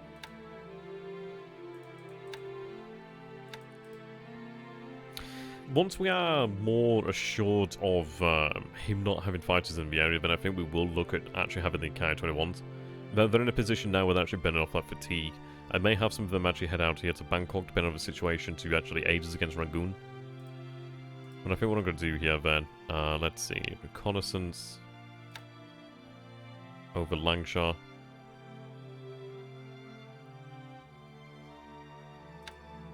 I think what we'll do then is we'll run it over Singapore then. For the time being. Make sure there's a bit of rest in there. 20% should be fine. Right, let's sort this by model. So I am going to be looking towards using these Ki-21-2As against Singapore. He's moved out his aircraft here. We're not seeing actual any damage here at the moment in time, so he's able to actually repair pretty damn quick. But I want to have more. I want to have aviation spread out here a little bit more. I want to actually, well, look at how we have our aircraft set up.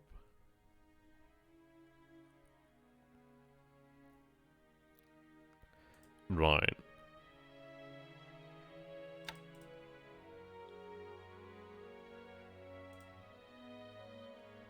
So kind of the 16th Army headquarters. Right, we do have a lot of ships in here actually, so what I'm going to be looking at then is how do we sort this out? Right, I'm going to dock you. So this is Task Force 9.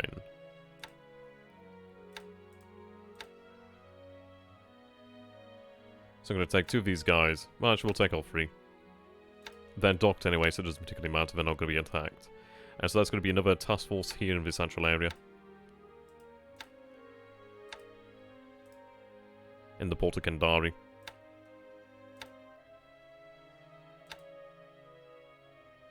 Right, a couple ships in here at port. Some nice ships as well, actually. So you're docked. They're running SW. They're docked as well, so they're safe. SW, SW. Support, well, they can disband in here, but I'm going to load that tender. But it's good to actually have the Nagoya Maru in here, so she can disband in here. I can take the patrol boat then. Right. You should be laying mines, but you don't appear to want to. You have 20 mines there. I'd like to have those mines. But at this point, is it actually worth it? Probably not.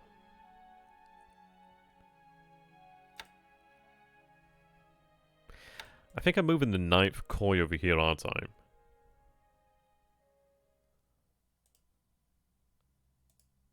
Or at least I considered moving it. Right, there's the 9th Koi.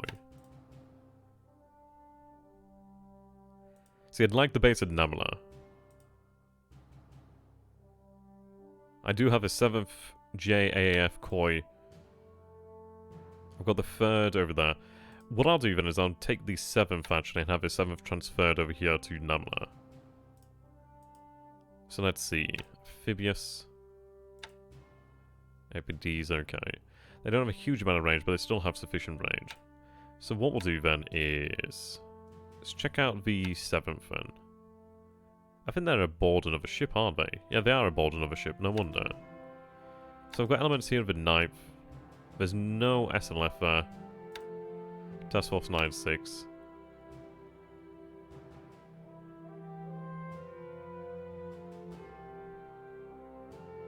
Is that one of them coming in? Oh, right, yeah, Task Force 9-6. Ah, we've got the 3rd JNF. Yep, hotspot. And we do have SLFs. Fantastic. Well spotted there, monkey. Okay, they can land actually at Namala this time, which is superb, actually. Yeah, plenty of supply as well. Fantastic. Right, we'll get them in there. Yasukuni Baru and the Kishino moving south. See, having the Yasukuni Baru is going to be very handy, actually, because at least then I've got somewhere down there in the Indian Ocean I can actually rearm submarines if needed, which is very good. We could do with the actual oiler down there, so it's one of those of where I think I'll have the oiler... Well, I mean, I need the oiler there, so I do need to get it underway. But I'd rather not send something... I'd have rather have had some smaller tankers to move out there, you know, just to sort of, like, relieve the actual danger. It might be worthwhile actually just, like, having the, I think what I'll do then is potentially have the actual carriers just suck fuel from the actual transports down there. Maybe even the Kishino and Yasukuni Maru. The Yasukuni Maru's got a ridiculous amount of endurance, so we could potentially suck it out there. Possibly. Right. So I need to divide this up then. So what we're going to do here then is we'll have a... I'm going to have the battleships head down this way anyway. So... To Cow, I mean, she's got 12 system damage, but she's not bad. I don't think it's major, so she can handle that. She's still able to maintain speed, which is fine by me. Fuso, I'm going to have Fuso head back. I mean, that 20 knots, it's just... It's doable. But then again, I'm sending Fuso into a submarine-infested area. But then again, no, she can still make... I think she can still make 15 knots cruise speed, so it's not too bad, is it? No, she brings us down to 12 knots.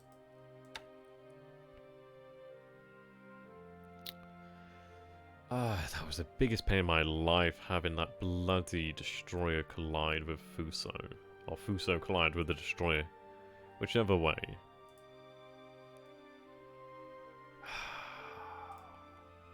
I just don't get things that go right, do I? That's a pain. Right, Fuso's going to still head south. It's going to take some time for us to get set up over here at Kopang anyway, so we'll have them head out. Right. A few damage ships over here then. We'll have the DDs follow suit. The APDs can look after themselves.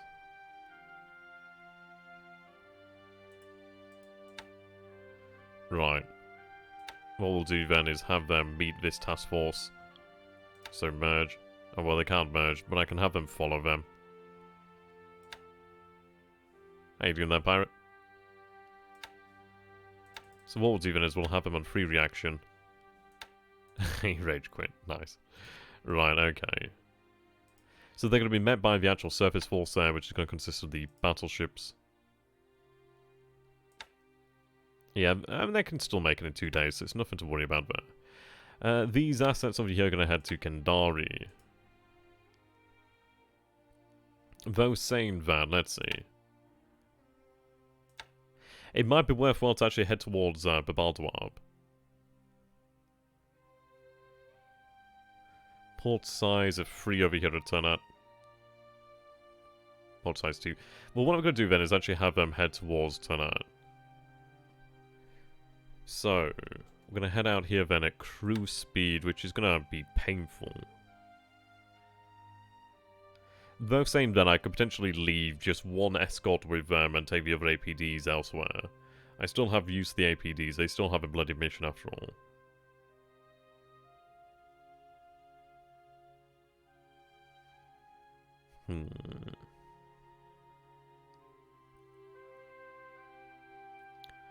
Yeah, I'll leave one of the actual APDs in here then. Can I change their mission back to, So I can't change it to ASW because there's probably too many in here. I might be able to do it afterwards, but then again it depends really on event damage. So what I'm going to do then is set this to ASW. Right, so what we'll do here then, so APDs, sort by damage. Numakazi, Okazi, Hagi, or Haji. So we have no Kazi, which is going to be heading alongside them as well. A little bit of damage, but not too bad. You're still able to maintain decent speed there-ish. But that's fine, then. So what we'll do then is we'll have the 3 APDs actually head over here to Kandari. That's going to give me a good few APDs to actually make use of, really. I can have them move assets and personnel around the area. I'd like to continue to reduce the amount of ships out here that aren't in dock. So, yeah, let's see. I'm unloading fuel here at the moment. Question comes down, is it worthwhile having this many cruisers here? It may be worthwhile having them sent to Kopang, but then again, it's one of these things of what am I going to have them do at Kopang? I'm probably better off just keeping them over here, actually. Right. You could route Task Force 42 to Kandari for fuel 6 days out. Is that the one heading down from Formosa?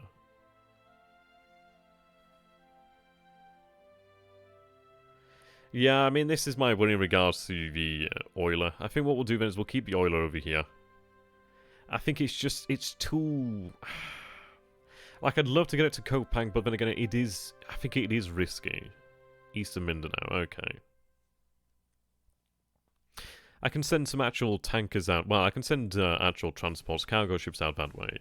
So at least I can actually use them as sacrificial victims for the fuel there. Until the point of which we do have a better idea of what's actually going on over here in these waters, then I can send oilers. So, yeah, it's not the bravest thing to do here, but I'm going to have the oiler remain here where she's safe. And then we definitely have fuel here from which I can actually make use of. She is a vital asset, and I don't want to lose something like this. She can't dock at the moment.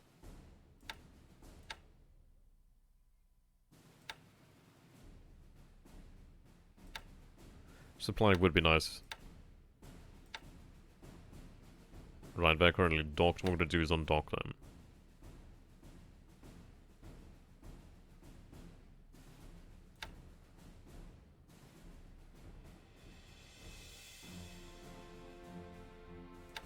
Unload. I need them to get unloaded so I can actually... Yeah, so ships are low on fuel. They're unloaded as well. We have so many bloody assets here, it's unreal. Right, undock.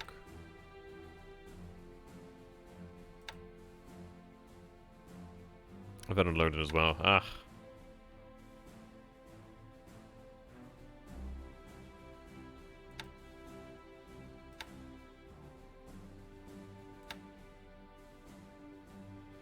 Jesus, are you 10,000 tons of your own displacement? Bloody hell. Right, well, what I'll do then, so we have Task Force 9. How you doing there, Shiver Sprite? Good to have you, my dude. So Task Force 9 and 12 can merge together and I can give them a natural escort. I don't think they need an individual, but it probably is worthwhile. So we'll grab one. 9 and 12, wasn't it?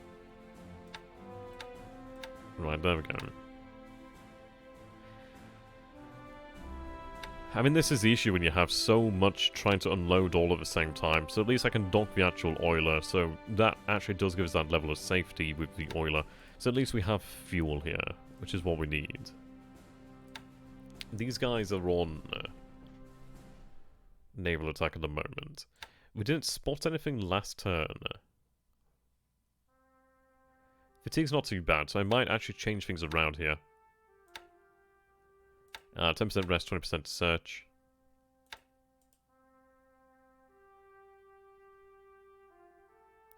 I don't quite yet have the ability to run float planes. Sorry, drop tanks over here is what I meant to say.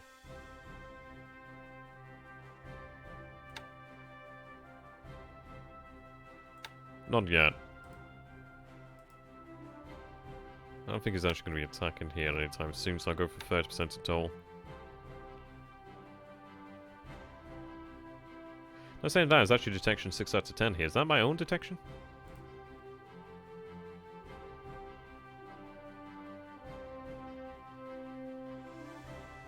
Or is that like a holdover detection that I had over the bases beforehand? I figured out it bloody works now.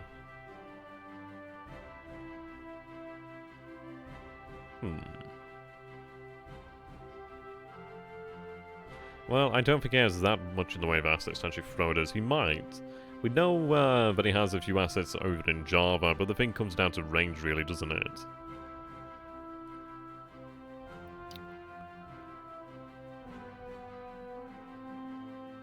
Hmm.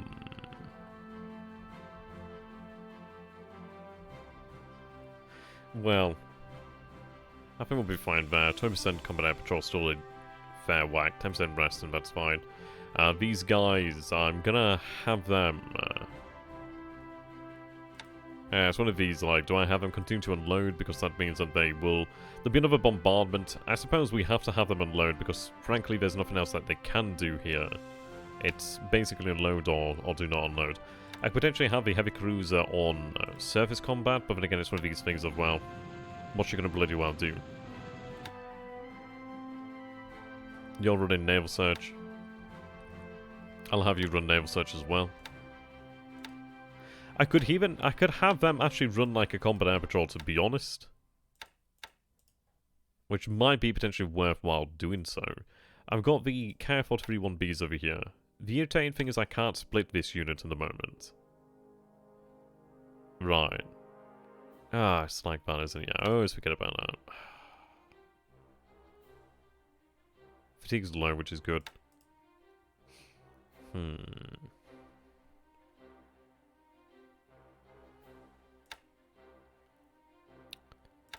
mean, the question comes down to then, what do I really need to cover with air? Like, the battleships over here, at least they'll be moving out. They do have a fair escort. They're tough old birds as well. Like, they can take a hit. They can take bomb hits. To a degree. So I think what we're going to do then is we're going to have actually the KF-431Bs. We know he's got 8 bombers over here. I'm not seeing aircraft elsewhere in the area, so this is the only area I'm aware of where he actually has bombers at the moment. So what I'm going to do then is send a fair chunk of change. And run about 15,000 feet there. Over Kopang. Which is about 10 hexes, okay. Though in fact, I'll run it over the actual task force and then it's definitely over what we need. It's over task force 5-3. I mean, once that base falls, then the threat here is reduced. It's one of these, I really do need this. The KF-431s are doing their own thing at the moment. They do need that actual drop tank to give them that range boost. The detachment, the 4th, is planning. They're planning for Denpasar, which is what we're going to need over here. So once we have Denpasar, then that gives us a base much closer to Java. I wonder, can I actually move from Denpasar onto the actual island?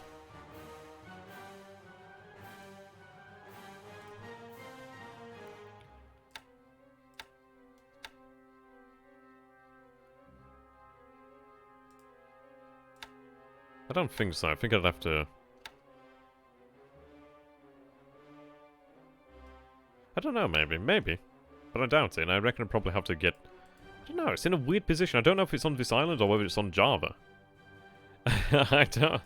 I mean, that's it. Is it on Java or is it on this island? I can't tell. I think it's on Java. So look, does a rail network link up to it? Yeah, it looks like it's on Java. Yeah, it's on Java. Yeah, so we'd have to... so we'd land at Denpasar. But I'm looking forward to when we have Reconnaissance out here. That'd be the excellent thing. Right, so they're linking up over here. I've got the sub-chasers out here. They've just arrived, it seems, or... Oh, they're not doing anything anyway. So I'll have them move out a little bit further out on this patrol.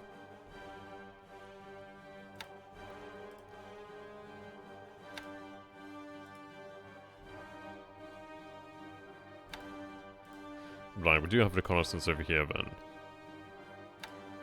You're in reconnaissance to Sinkawang. You're in reconnaissance over Samarinda.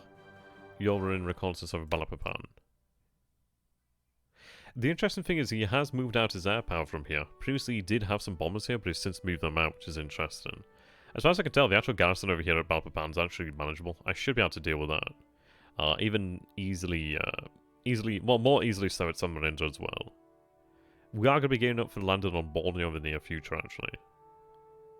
Right, all these elements are going to be taken off and moved into combat mode. It's going to take a day, but at least we'll have significantly more there. I do have some additional artillery that could have been put to use elsewhere, especially these bloody big-ass mortars. But at least they'll come in handy in Java. Or I have them move out to Malaya. But it's kind of an awkward thing, like, I'll have them move out to where they're actually useful when I can. Put them into rest mode, actually. Doing jack all at the moment. Right, we do have some AA which is not super useful right now, but at least it's here, I guess. Kinda. Right, so let's go ahead and check out the resistance that we'll be facing at Kopang.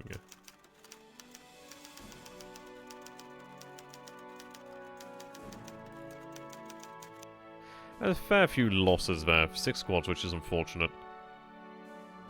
Right. Yeah, that's 59 coastal guns. I mean, that's... Oh, that was at Ambon, actually. Right, let's see, anyway. Ambon. The fact that he actually bombarded me is very good. At least we've got a measure of his force without really taking any losses. And he actually used his supply in the meantime. Win-win. Of course, we do as well, but hey.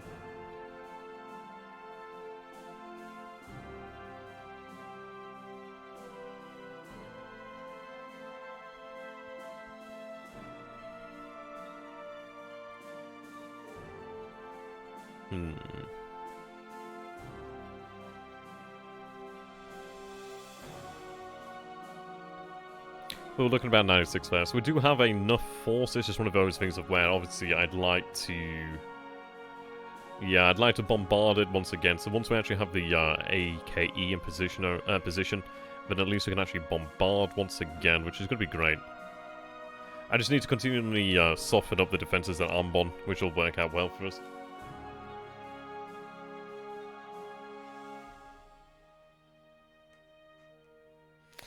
Yeah. Okay, now the defenders of Kopang. So we actually see the Timor Garrison Battalion, which is interesting, the Kopang Base Force. So he's actually moved them. We have a Dili detachment. So let's see here. That's actually something I didn't really pay that much attention to last time. He's got about 44 AV, which is no small matter, but the fact is, well, we've got 134, so checkmate. So he's actually got the force here then from Dili, and from... Where's the other one from, actually?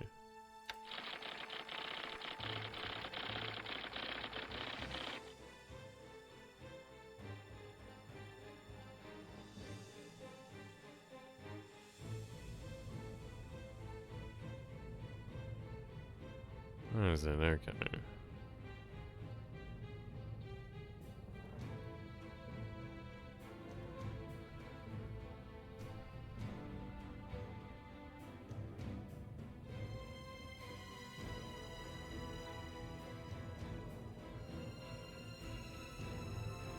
I've probably gone by it here.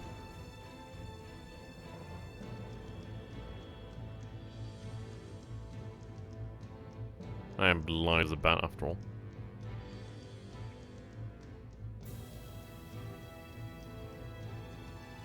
Right, here we go. Right, Timor, Dili, Kopang.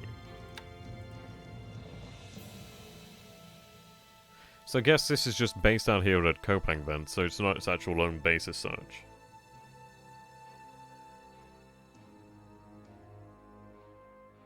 Right. Yeah, so it looks like it's concentrated all the actual Timor garrison then. It looks like he's been doing that overall then. Looks like he's actually moving them to the bases. He doesn't have a huge amount of garrison units in the Dutch East Indies, but he'll have a few. But that's fine. We'll be able to take that. We're set to a deliberate attack here. Granted, it is jungle. Jungle's only ×2. We can handle that. These forces are moving now, which is excellent, so I'm going to tell them low fret, unload cargo once you do arrive. Decent amount of support, supply there as well.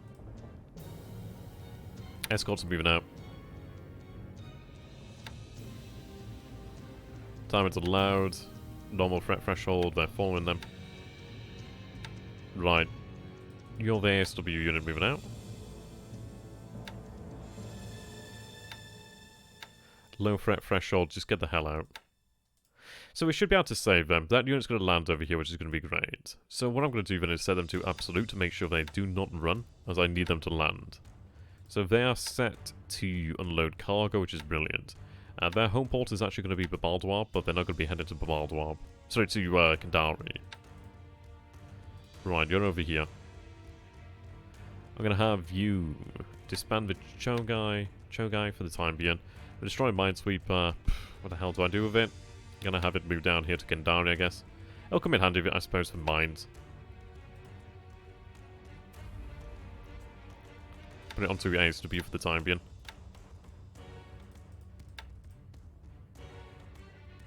Right, the Naval Guard unit here is resting. I need to get them moving out soon, actually. We've got the destroyers here, so what I'm going to do then is actually have them return to Kandari. Now, they're going to head that way, which is fine.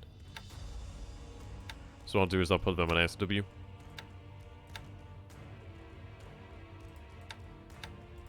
Now, I mean, this is it. We could potentially run the risk going down this way, but I don't have actually any information there.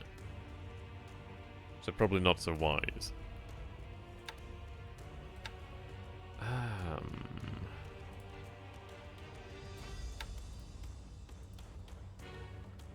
I'll tell you what, these Dinas actually.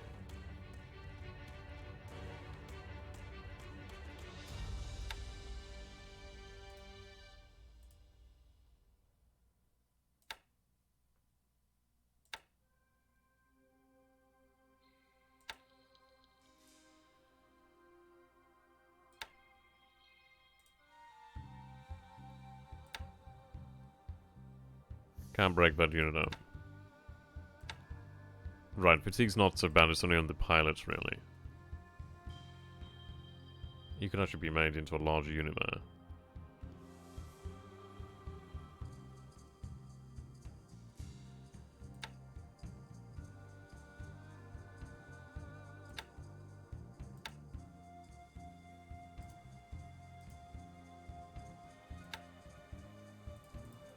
Right, what I'm actually going to do then is have them transfer. I'm going to have them transfer to Makassar. I do not have the ability to reach there.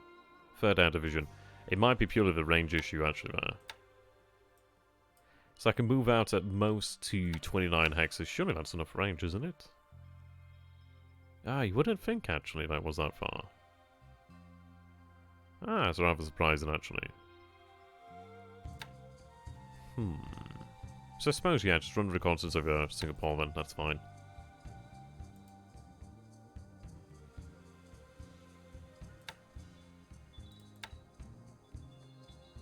And naval search is actually really good. That's actually really good. Holy moly. So, what I'm going to do then is actually have you move over here to Makassar. What I'd like you to do then is actually... I mean, I could have them run naval search in the area. It might not be a bad idea to have some additional naval search. It wouldn't be a bad idea to actually have them run reconnaissance, to be honest, so I'm going to have them actually run reconnaissance. Right.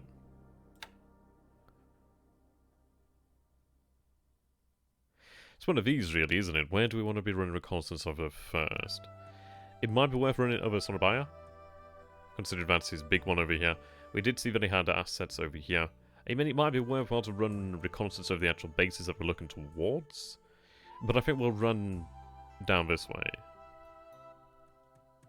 So, Surabaya is about 10 hexes away, so I'm going to run some reconnaissance over Surabaya. Up that to about 30. I'm tempted to up the range, but... well, the altitude, but I think it's one of these things. They'd probably be okay. I suppose we've got the naval search coming from the G3, well, G4s there. We should have a new G4 group arriving soon, actually. 7 days will arrive at Chiba. Okay.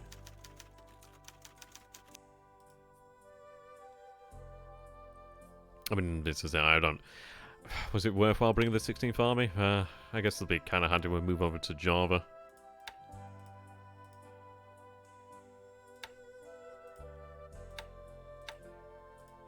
Alright.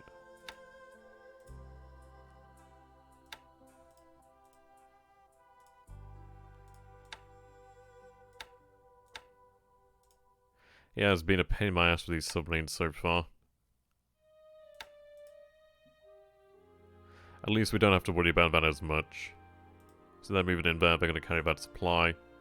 Unload cargo, remain on station. Yeah, you carry troops, so that's fine. So they're going to move into Makassar. So that gives us additional troops. These Kois over here, they do have some SLF. They don't have a small amount of SLF, so not enough to actually probably hold the base independently. But it's one of those things, like, he's not actually moving that Dutch force away here at the moment. So, it's one of those, do I even bother with it? I'll have another unit bother with it. I've got the SNF, so I could always have the SNF actually move over, but I'm not going to bother with it for the time being. Right, over here we do have you unloading supply.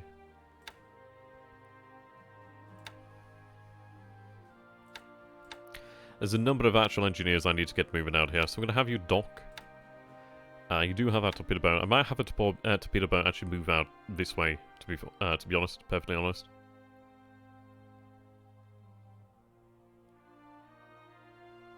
Right, there's another torpedo boat there.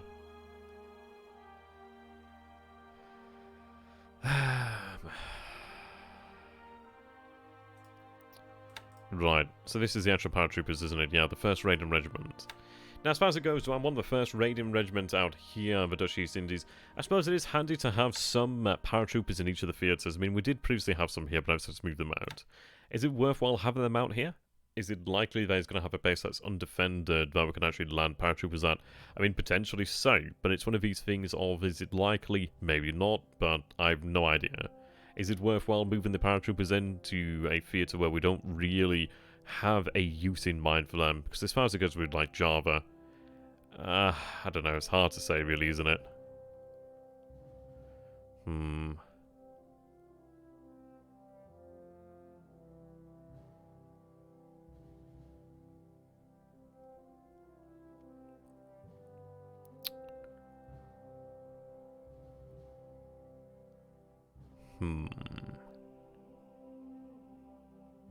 Though, I think... I don't know, it's one of these, isn't it? Like, how much can I get away with in China? Like, it's like, we do have an opportunity here to make use of our paratroopers in China, but how long before he quickly assesses that? Are the paratroopers going to arrive soon enough before I can spring the same trap again?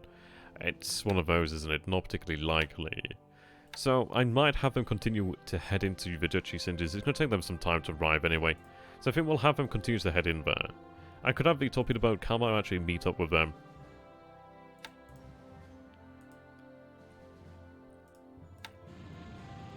Well, you're just going to act as a gunboat, aren't you? You're not really going to do anything for me. It's not really worthwhile. Hey, do there, Drakias. Good to have you, my dude. Or Drakus. What else do I actually have out here at Bombardment?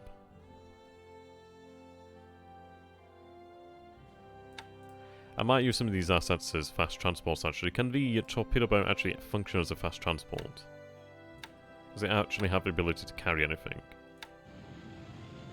It can carry about 50, that's not bad. Okay, we can do that. So... it has to be in strategic mode, which sucks. Can I not have you doing amphibious? Well, turn 58 really is going to be gearing up for China, really. I mean, the big battle's going to take place in China next turn. I suppose fast transport it is, then. So what I'll do then is actually grab some of the SLF here, then. So I have elements of the 66, the 1st Independent, and the Bandersan. I guess, sorry. Well, the 8th Independent, actually. I'll grab this koi. Right. Select unit, verified load. And then what we could do then is, let's see, port versus wrong. I'd like an airfield potentially, but we'll take what we can get.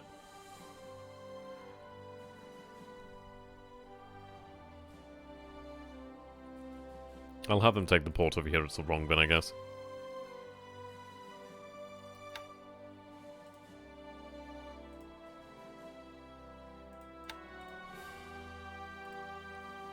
Right, we have these units here.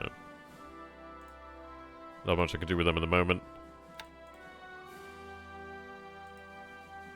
So you're loading your troops back up, so we'll make good use of them. We'll take the rest of the bases over here in New Guinea. So that's going to be done in the next few days now. Do not unload. Cracking amounts of supply there. Really far too much. Right, destroyers moving back to Rebel here at the moment. So, we're moving the actual assets out to New Caledonia. I do have the... well, I do have a couple assets over here, actually, now that I say about that. So, yeah, I probably should get them moving too. Oh, most of gone. Is anything over here worth transporting back? So what I'll do is I'll grab them all.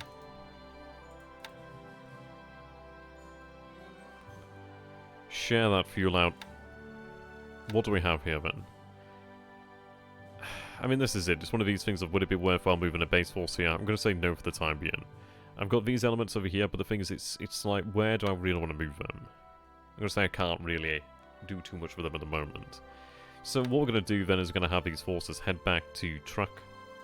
I think we get everything out of the area, because the thing is, it's like, I could keep them there, and he could choose to strike at Luganville. That's the worry there. Right. Get the patrol boat in there. That's your escort. Bish, Bash, Bosh. That's done. 2 PBs over here. So at least I can keep them in the area. Right, I do have a couple of submarines down here. Actually, I'm going to have them head down here, actually. In fact, I'll make that a patrol. Have them head down here. Right, we do have 2 float planes in there as well. So that's a Glen. 2 Glens, okay. I could do with actually rearming. Right, I'm going to drop off one of you guys.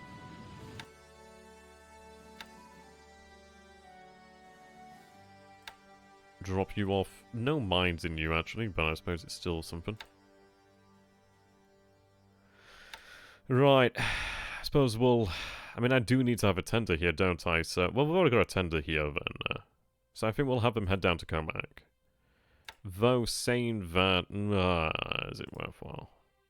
I think we'll have them remain here for the time being until the coast is clear of the south. I'm just feeling jittery about the situation. It's making me feel uneasy about it. Right, so I still have the oiler here, actually. Do I still have the oiler? Yeah, I've still got the oiler. I think maybe we move them out.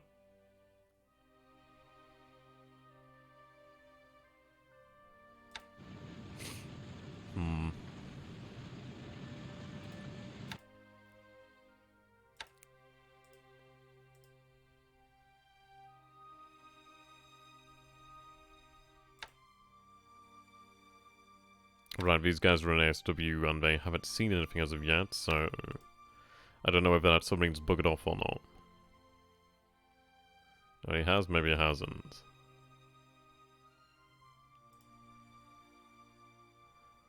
And these are some nice assets, to be honest.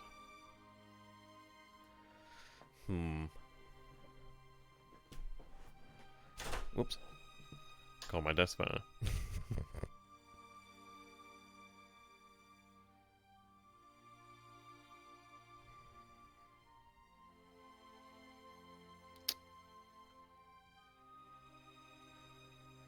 Yeah, it does make me wonder here then. What do you guys reckon? Do we keep... So I could potentially keep them here, but is it worthwhile keeping them here at Tulagi? It's not going to gain the benefit from having the torpedoes. Then again, no, it is worthwhile having something. I'd like to have some sort of koi actually set up over here at Tulagi, at least when I can actually run some float planes. Should be nice. Right. These guys have been loaded up. Get them a patrol boat. As an escort. Loading fuel.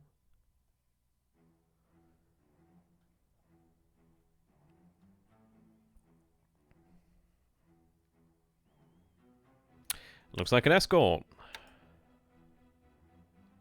How many men are you carrying there? 277. Right, SLF. SLF. So, actually, yeah, SLF, fantastic, okay. So that gives us the ability then to take some islands. Well, to take some bases. Which I'm going to have them sent out this way. I'll have them head towards the island. Well, then again, to be honest, what we could do is actually have them move here. We'll have them head over here to Talad, to begin with. What I'm going to do then is actually have them spread out to take the islands out that way. So have them base out there at Baldwar. Right, Yokosuka. Yeah, these are my paratroopers, so I need to get them heading back.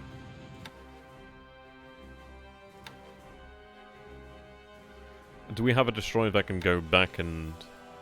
upgrade, perhaps?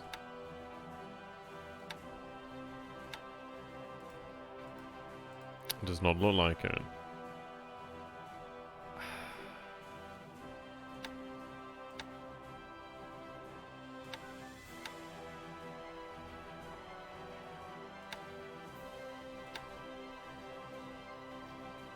Well, maybe you could do some repairs. Do any of them have major damage? That's a little bit of major damage. I mean, a Yagumo.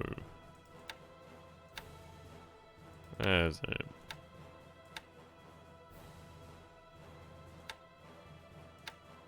Really lost it now.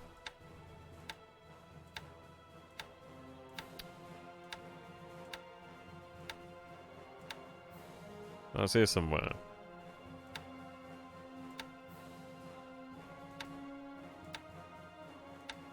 Right, there we go. The Yagumo class. That's a large destroyer. To be honest, some of my best. If not the best, really. They're very good.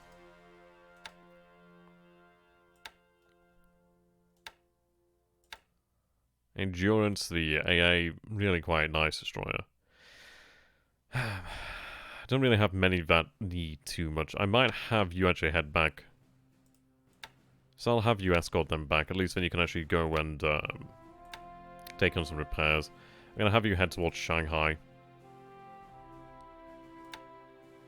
At least for the time being. It's hard to say where they could be useful, really. I mean, they could be useful, really, for Sumatra.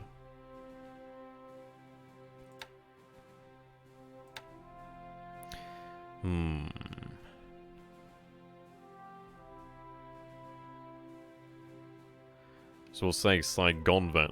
But again, Saigon's going to be another thing, really. But I should be able to manage it. I don't think he really has anything in between the area. Between the Philippines and Borneo. So they'd be heading through here more than likely. Right, they're heading down that way. F1M2 Pete's there, they're looking towards being transferred so we can reach, well, manage their squadrons. Right. You're going to head down here to Kandari.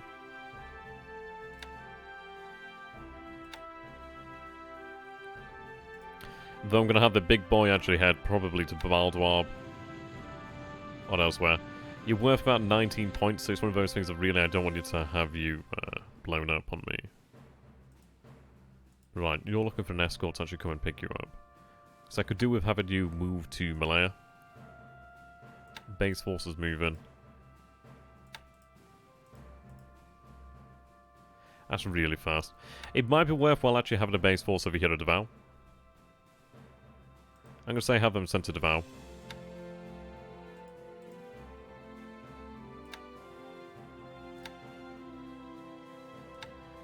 The reason being it would be nice to actually have that base actually occupied with some engineers and some aviation support. At least I can actually run naval search from there as well, which would be very handy. That it would be nice to actually have some bombers available down there in the south to actually use against Cebu or against Cagayan as well. So I do need to free up those troops there. We know he still has some troops at Zamboanga as he did retake the base there, but we'll land there at some point in the future actually.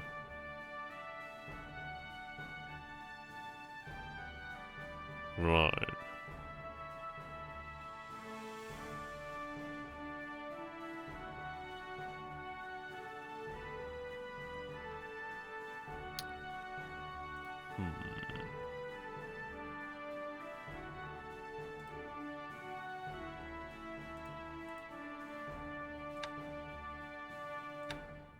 So I think in regards to the actual economy, it's functional. It's going well enough at the moment. Shoho's still over here. We're using her to resize. This is basically what Infinite has been doing for me in the meantime. So you can see that we're really putting all of our actual float planes here into the field. This allows me to actually have all the pilots actually training, which is fantastic. Right, you're taking resources in there. So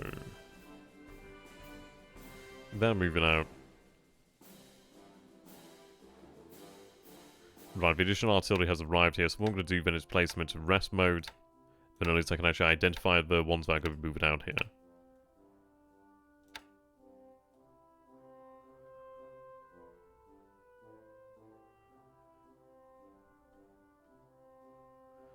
Rightio.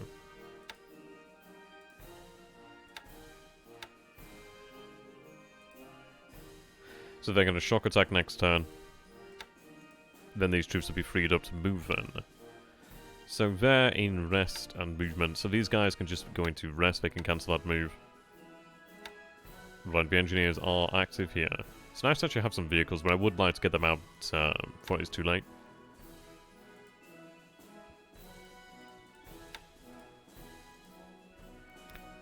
Fortifications are being built up here. I'm going to continue to... Well, I don't know. It's one of these, isn't it? I think we'll continue to build up the fortifications here to level 5. Though saying that... Well... He's not moving anymore, so I'm going to actually put the effort back into the airfield, actually. If he begins moving again, I'll start working on the fortifications again, actually. Over here, we've got a nice actual base. You can see that we did have some progress in fortifications, but I'm going to stop that for the time being. I mean, that is an incredibly hard hex for him to take anyway. Over here, though, where it is, we have clear and clear, so we are going to... It's one of those things where it's not really worth anything, but I'd like to make sure our forces have at least a little bit more in a way of opportunity to just hold. Just buy any time, really. Right. Rest. I do have 51 AV that can be moved out here, actually. So what I could potentially do then, let's see. Ah, fantastic. Okay, here we go. Now we're talking.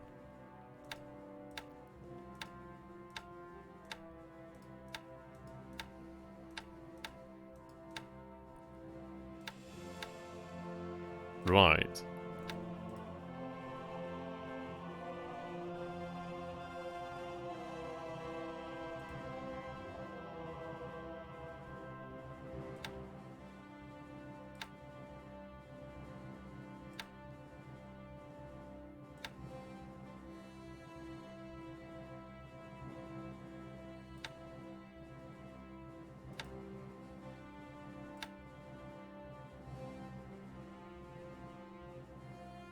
Oh, right, that's Manila. I was looking at the wrong one then.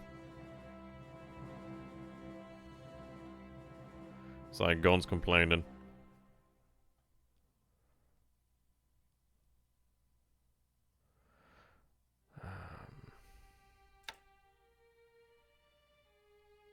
Yeah, it's not really...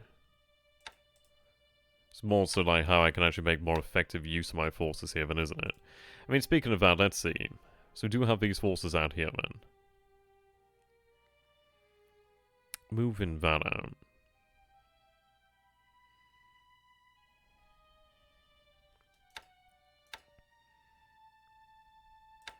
I should be able to get away with moving out another brigade here, actually. I'm going to have it sent to Changsha for the time being. Right, these forces over here then. So, they're being loaded, they're going to be moved out. Soon as possible.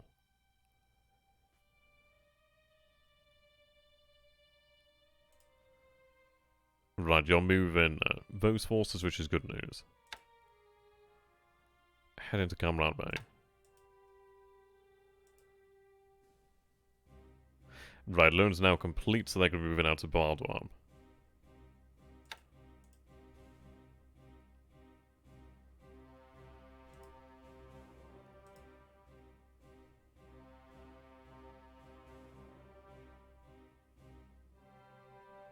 Right, you're moving supply, but I'm going to cancel that, actually. I'm going to instead have you head back into Shanghai. What you're going to do is you're going to be used to transfer additional supply up the river.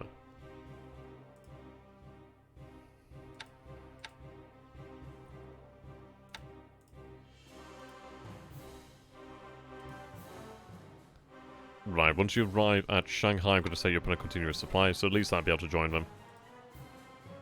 Okay. So these are the troop transport variants. Where are the troop transport variants?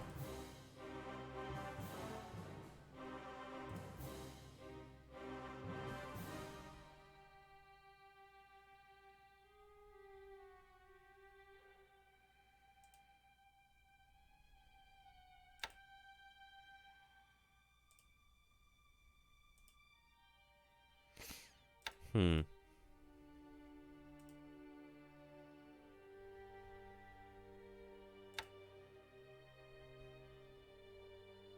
Yeah, like the Yamura over here would be nice to take out there.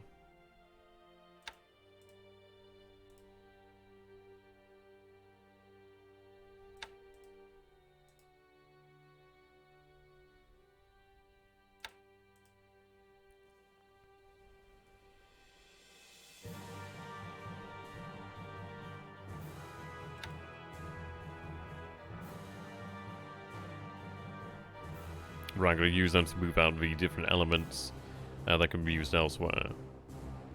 So they're still moving there. The 12th Mixed Brigade's going to be dealing with that Chinese unit, trying to destroy it if we can. Or at least like reduce its ability to actually function or be a threat. Right, the forces are moving out here.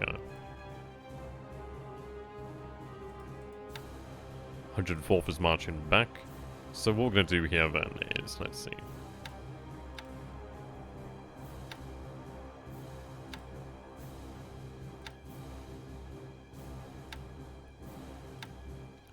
I'm going to spend some of these political points and put in superior leaders here that I reckon.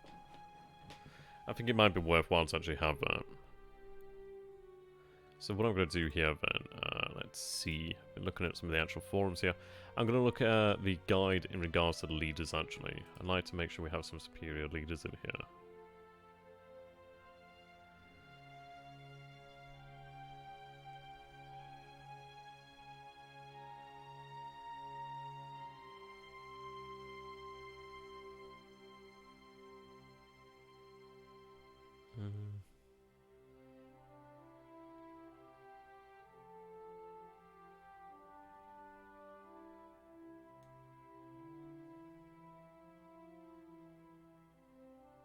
Alright.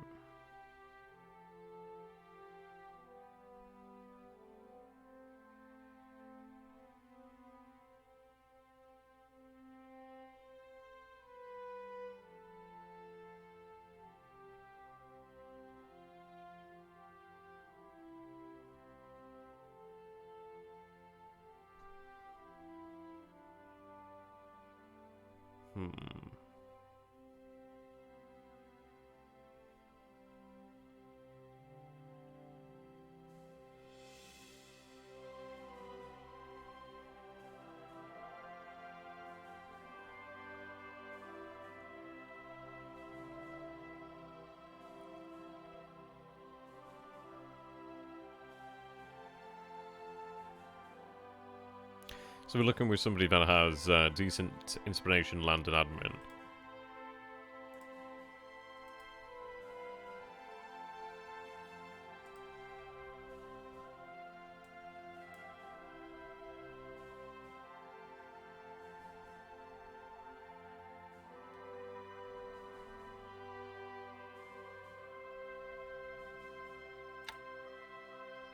It's only a couple points, so I think it might be worthwhile. It might be one of these things that doesn't make a massive difference, but we'll take a look at the leaders here.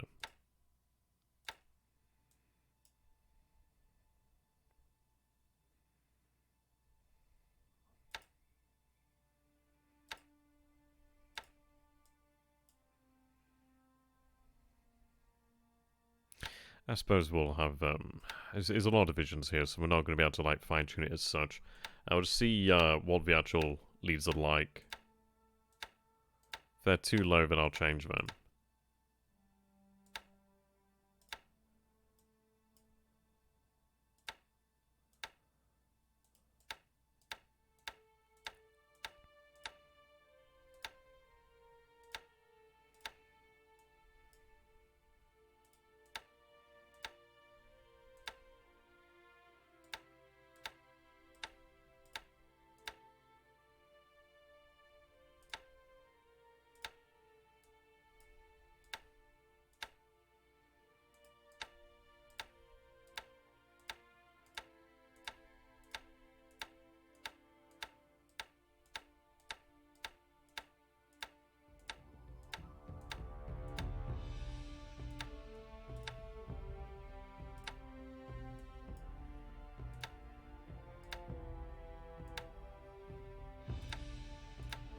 Let's get them all into the 70s if I can.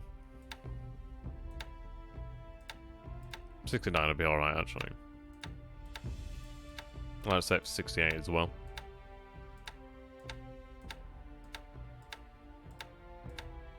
Right, that should be fine. I don't think that affects fatigue or anything of that nature. Fatigue looks fine. Looks like apparently you could have an upgrade there.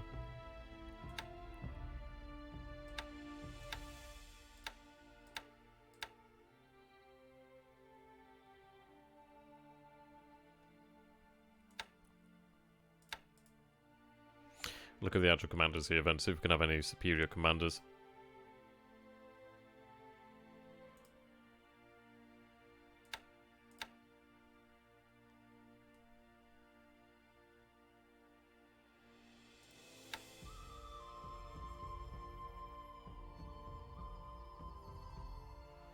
Well, it looks pretty good there. General Hata Sorunko. Shorunko.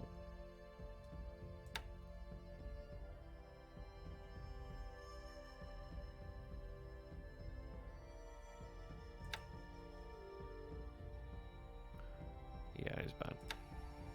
Oh. Ah, Wang Jingwei.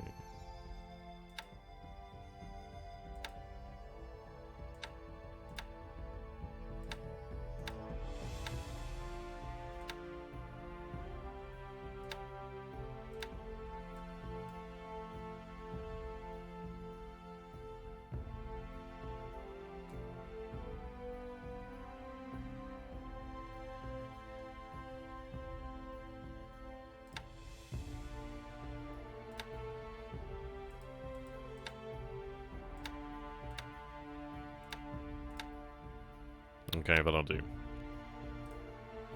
As to whether that makes much of a difference at all, I know it's political points and that last one was 30, but I'm hoping that it'll make some small difference, if at all, really. The better we do, the better things will go in China, so I'm just hoping for the absolute best here. As far as it does go, really. I need us to have a success. I need success. We need success. The Emperor needs success. So it would be nice.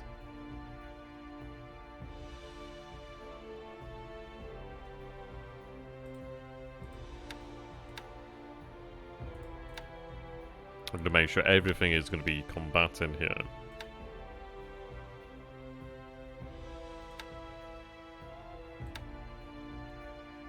Besides the actual force that's still moving out.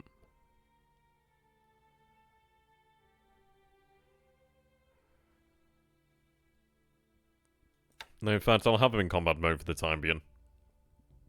They're still on defend, but at least if they're in combat mode, I mean, this is it. There's always a small chance we might counterattack, but we'll see. Well, actually, no, I need to have them still in combat mode, actually. No. Right, yeah, there we go.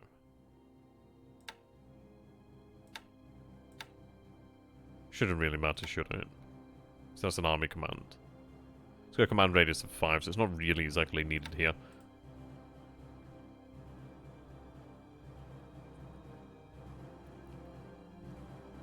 Just going to quickly read the guide as far as it goes for HQs, at least we'll actually understand really what we're gaining from them.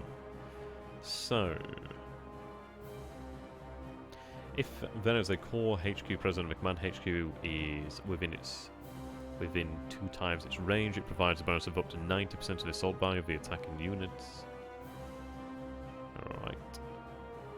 The landscape and inspiration range, the command HQ modifiers a bonus, the higher the rate is the better. Okay. All command HQs have a lot of support units, support squads, and some have motorized support squads, so they help reduce fatigue and disruption for units in the same hex.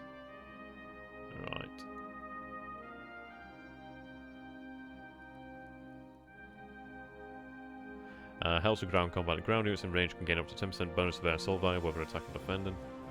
Okay.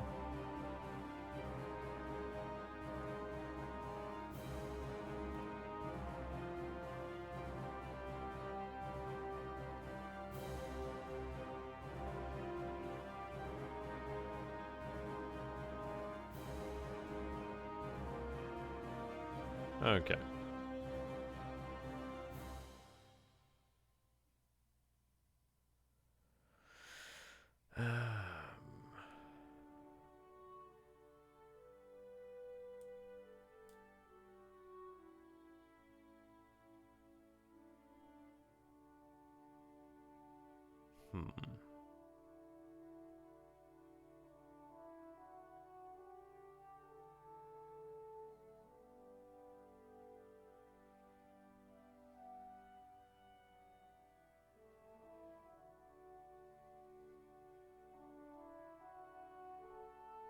Okay, yeah, we'll look fine there.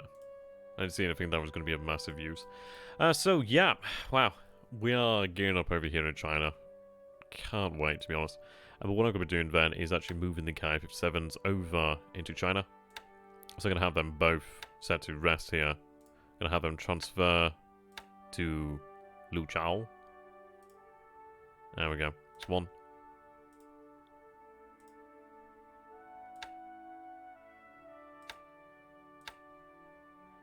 And that makes two.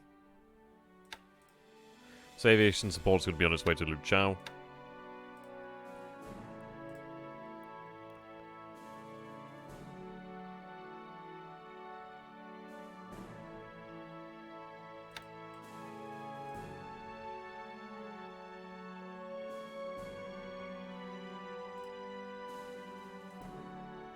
And the question comes down to then, what do I want to do here then?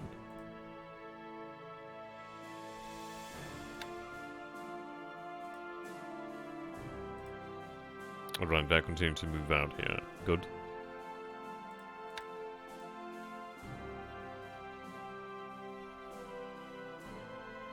You can see he's got the bombers over here then. He's going to go through the reconnaissance here then.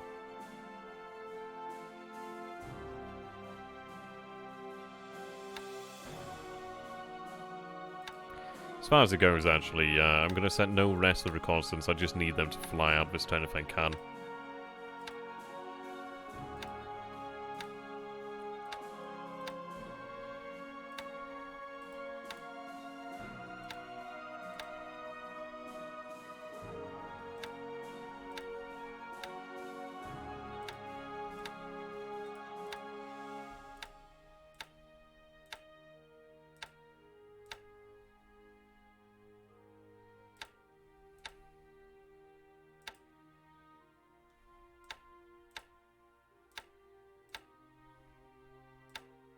Right, so that is 11 hexes, so we do have the range for that. I'm hoping that we might be able to pick up some detection over these two bases over here at Kueyang and Tuyun. Because the thing is, if he's... Jesus Christ.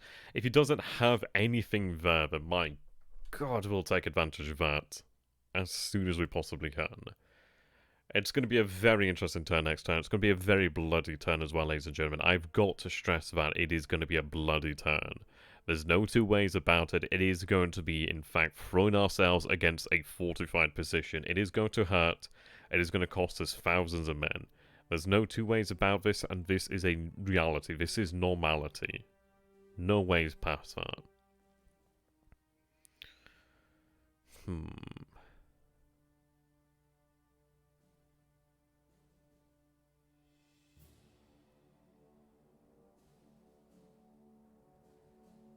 It is rough. It is indeed very rough. I don't think there's really anything else I can do here. Supply situation's good. We do have more supply than we require here. It's going to basically be we attack and then we defend. Well, we just basically rest for the next couple days. There's nothing else I can do about that. We do have the armor here that's going to be attacking. We have all the divisions here. We don't have any other reinforcements. Well, we do have some additional reinforcements moving in here. So at least we'll have some additional units. And having regiments like this is going to be handy. We'll have the 9th Independent Engineer Regiment here as well. Should be good. But those are just engineers and not actually anything particularly useful. But they're still handy enough. But it's not as good as the IJ ones. Courier Army, 20th Army is moving in.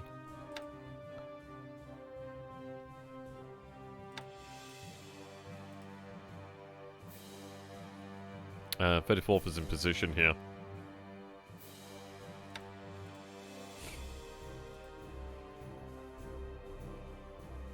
Okay.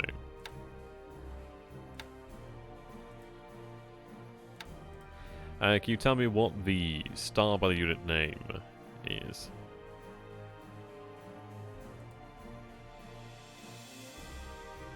Good to have you, by the way, Diligent. The star.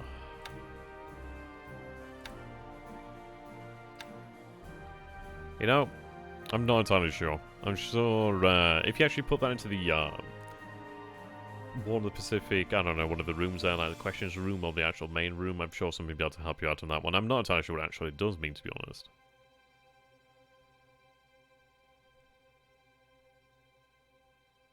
So, yeah, you'll have to know. Well, I'm sure somebody will be able to help you out with that one.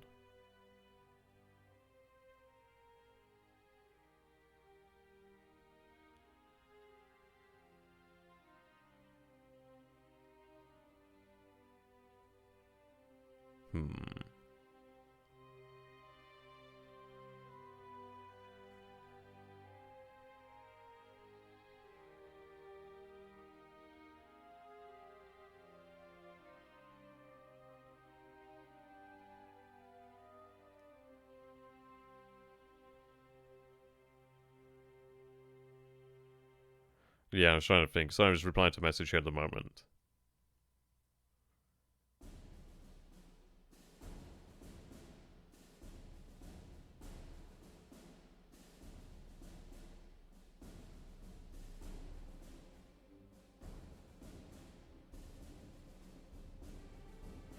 Right, okay.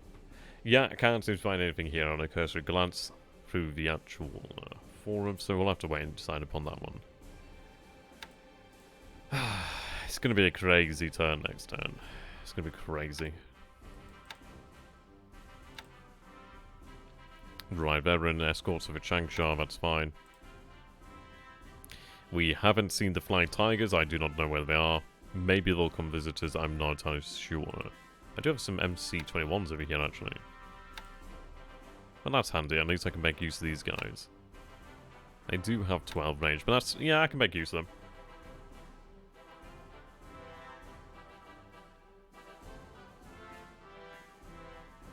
What I'll do then is actually have shift up over here to Lu Chao as well.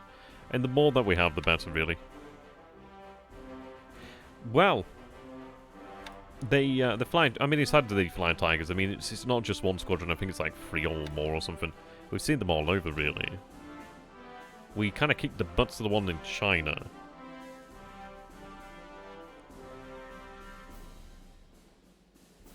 Yeah, you're right, man. I'm hoping this will go well. Both at 27,000 feet. They do have the range to do this. It actually becomes their normal radius, so it's actually... yeah, thankfully it is below their extended normal radius, so they shouldn't take too much disproportionate in way of operational. Right, we're still moving on to the base over there. It's going to take some bloody time. Marching up towards Monmin. So he's got 2 units over here, then. He's got 4 units here. He's got 3 units over here. I think what we're going to look towards doing then is just... yeah, let's see. Looks like he's moving out here. He's in combat mode. As far as it goes for this unit over here, the RTA division, it's like... okay. It's a shame that we actually took some losses there. I didn't expect them to move so quickly, but as far as I'm concerned, it really doesn't particularly matter that much in the grand scheme of things. We've got more... really to worry about than how a Thai division's doing at the moment. We're about 2 days out from beginning of March to Singapore. Things are going well over here. We're building up our efforts, really. So Kopang should fall next turn. These guys over here, I'm going to have them just sit tight. Sit tight, sit in that position. I'm actually going to give them a superior leader, actually. They have a poor one over here. Right, give them a better leader. And just continue to plan. These troops are marching over here. We're moving our assets out here to take these bases, which is good. Right, we're moving our assets out of this way. We are going to be attacking at Noumea, so that's going to be a full attack next turn. So, fatigue and disruption is not too bad. We're going to go for a full attack. We do have the supplies on the island. We are moving our submarines around. I mean, we're going to try and see what we can do about this. I mean, I'm covering this shipping lane here. I mean, these submarines are going to be moving as well. There's a lot going on next turn. We're running torpedoes here next turn as well. We're in out to 14 hexes.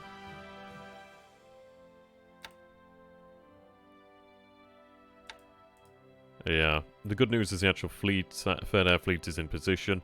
It's going to be 1 day before they actually unpack, but once they do unpack, then at least we have all that additional aviation support, which is going to be really quite nice. I can actually use Kuala Lumpur then. No point in building it up, however. This unit's moving. Be arriving in this position tomorrow, actually, I think. We'll see.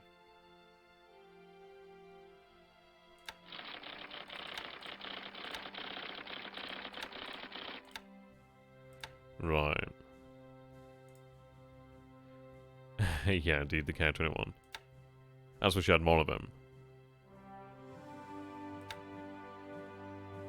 Right, you're unloading here at the moment. Looks like you're fully rearmed and refueled, so that's good for me. Get you out there.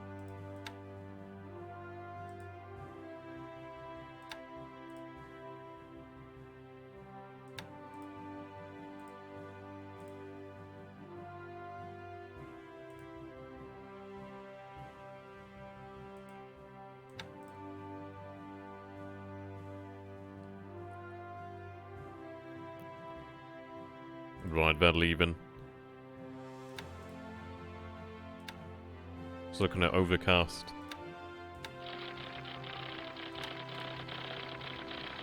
Yeah.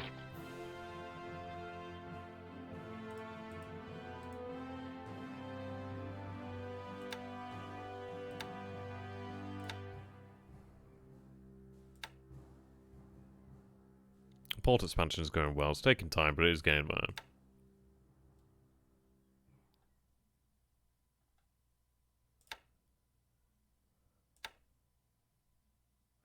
Right. I mean, the thing is, I'm going to keep these CVs in a state of readiness, I think. We are, like, performing some repairs and etc.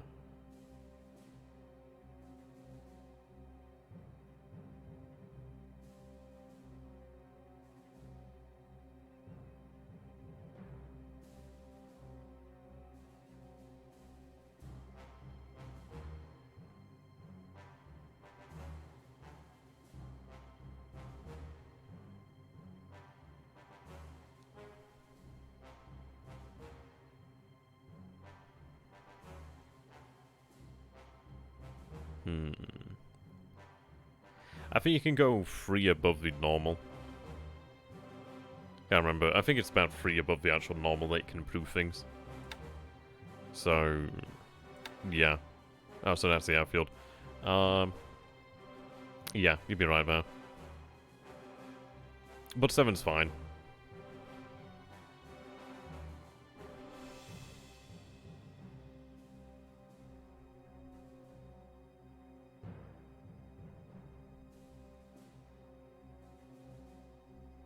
Okay.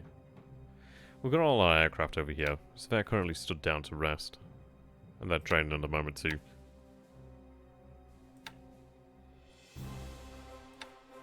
Right, you need to go to Kandari.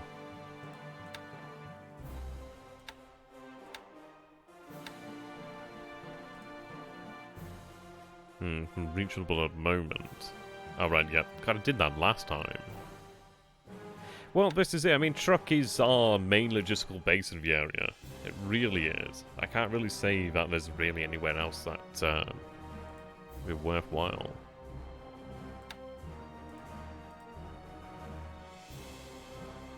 I'm building the fortifications over here at the Warthog.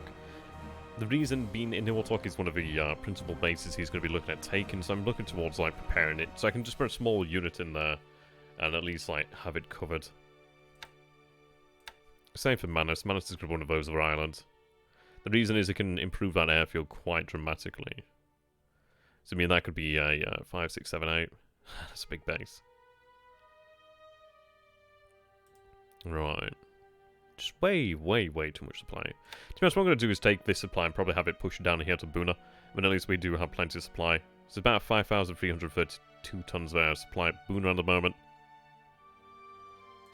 So I want to have more of that move down there. Yeah, looks like that supply is migrated. There's a limit of 8,000 here. There's a limit of 17,000 here. So yeah, we'll have supply brought down here to this area then as soon as we can. But it'll be good to have our forces able to move out here. Once this base falls, I'm going to take these. I might just... Yeah, we'll take the base actually. So we'll attack over here then with deliberate attack.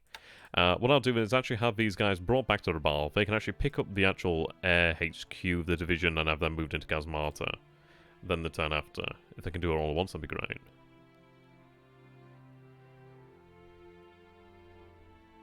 Yeah, it is pretty amazing for the Jap player, isn't it? Okay. I don't think there's anything tremendous that I've missed. I think we are alright here. I think we are just kind of gearing up for a crazy time to come here. We're going to see a very large battle at Changsha. It is going to be very large. And, well, ideally it's one with that we can win.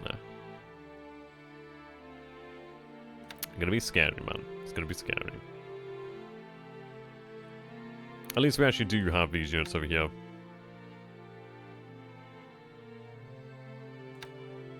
Yeah. Royal Thai Army. Playing for Rangoon, which is fine.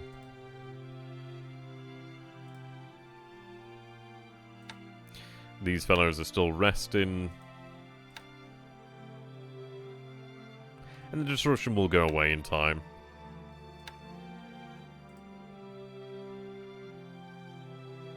I'm moving more supply. Well, I'm going to be moving more supply upriver in China shortly, actually.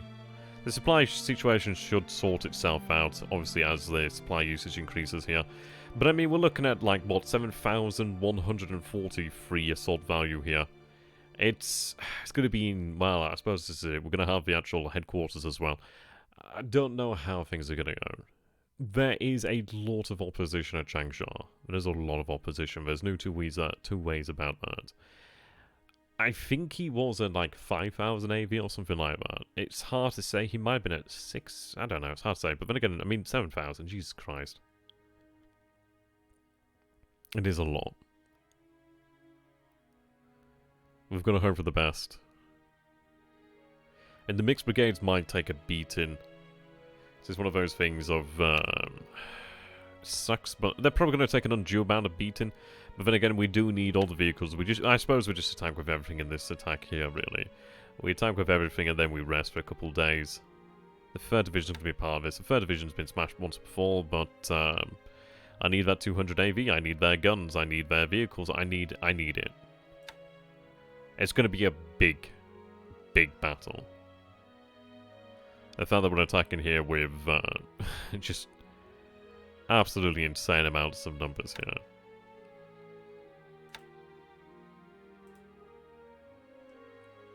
Gonna make sure all the headquarters here are actually planning for Changsha. Right, they're all at target, which is good.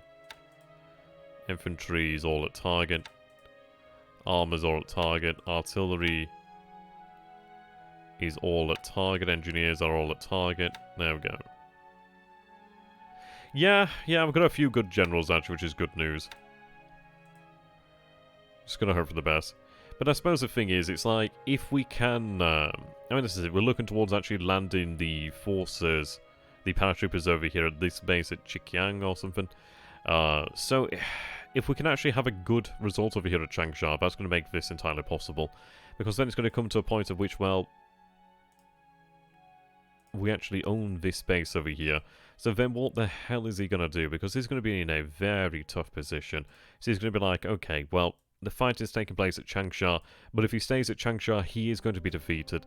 The thing is, he moved 2 units back over here.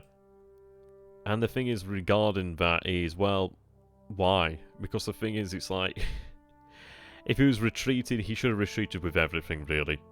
Changsha is not somewhere he wants to be. If he thinks his fortifications are going to save him, he's going to be in for a rude, rude awakening, because these fortifications are going to be broken down, and then he's just in ×2.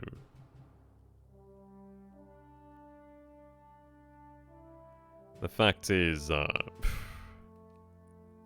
not paratrooping into Changsha, and the reason why we'd be paratrooping into this base over here is the fact that it looks to be ungarrisoned, and that would be exceptional, because with that, what I'm going to do then is, if I could get there one turn, we're looking about being able to do this the next 2-3 days, but if I could get a unit into the actual base over here at Chikiang, then the turn immediately after I'm going to be landing additional troops in there, a different unit, so then what I could do is actually, if needs be, march a unit over here. So therefore, we'd cut the road network here. The thing is, obviously he's got the road network over here, but it would be very helpful, because it would actually cut him off from the north over here. Obviously he's still got this over here. We are going to be running reconnaissance here to see if we can do anything about that. But more or less it forces him to a position where we might actually be able to make it to this area before he can make it to Tuyan, or Tuyan, really.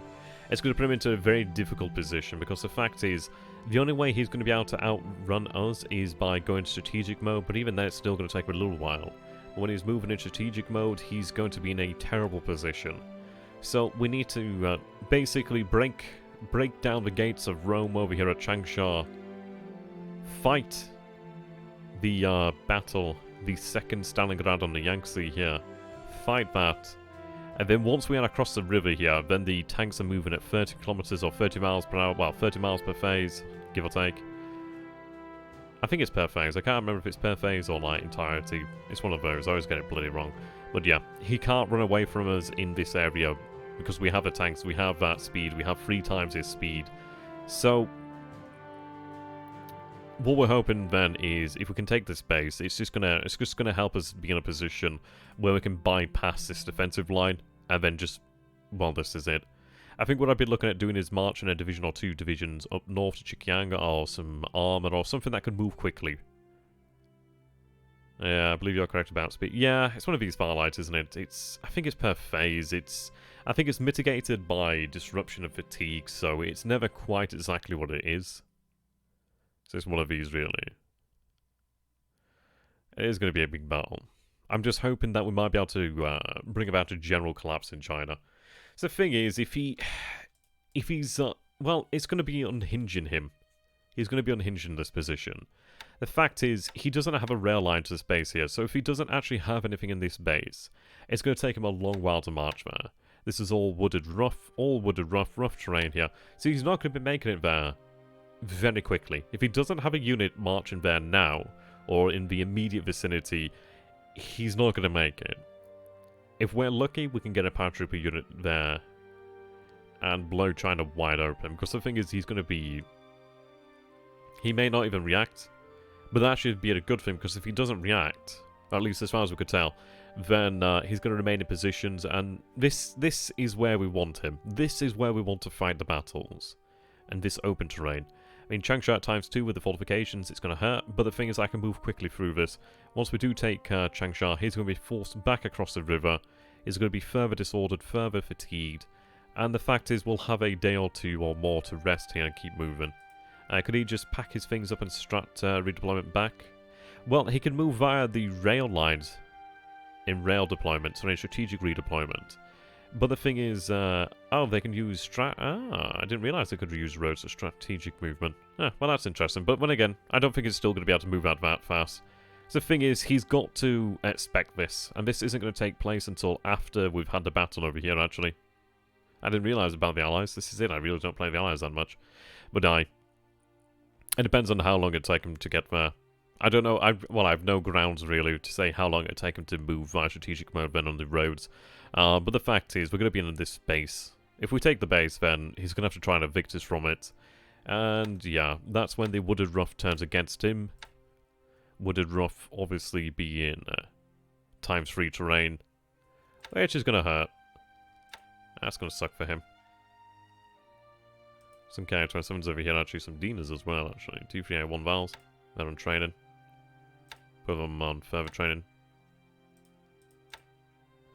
Yeah.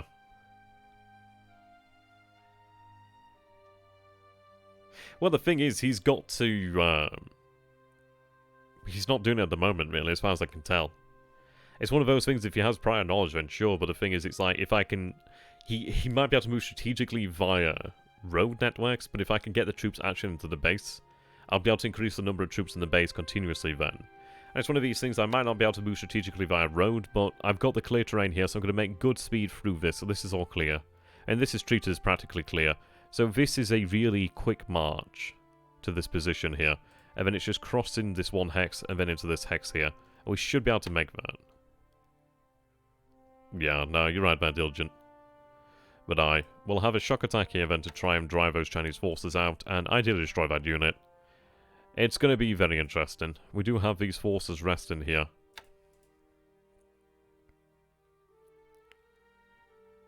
Yeah, a few of them there.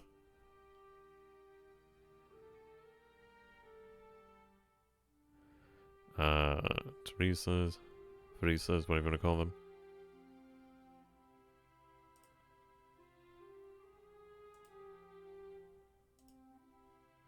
lots of noise over here. I don't think they actually have the range, do they? Actually, no, they should have the range.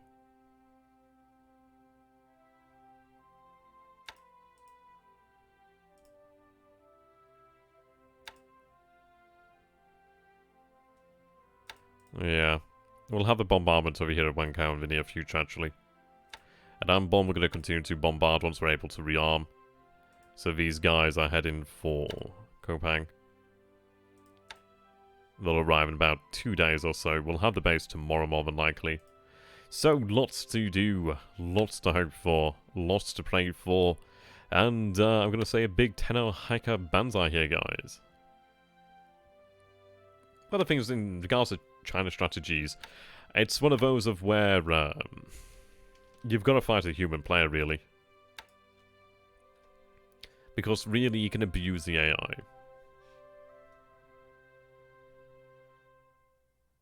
Oh god, they were sunk. Oh god, man, that really...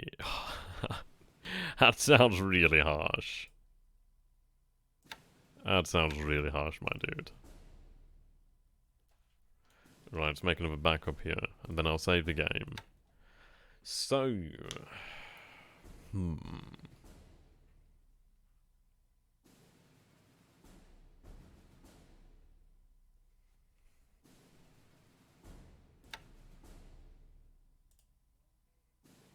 Gotta think of a name now.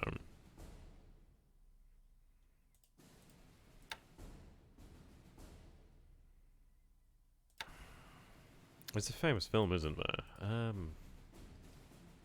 Is it Sand Pebbles or something like that in China? It's like a film set in China, isn't it? I can't remember the name of it. Sand Pebbles. That's it. Yeah, there we go. I need to watch this, actually. I got told about this and I need to watch it. Yeah, Yangtze Patrol. I'm just trying to think of something that's a little bit elegant. Doesn't quite give it away.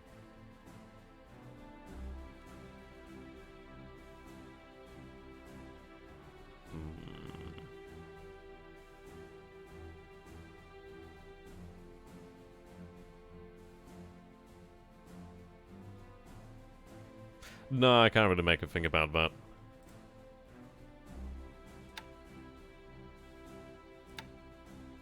So, let's see.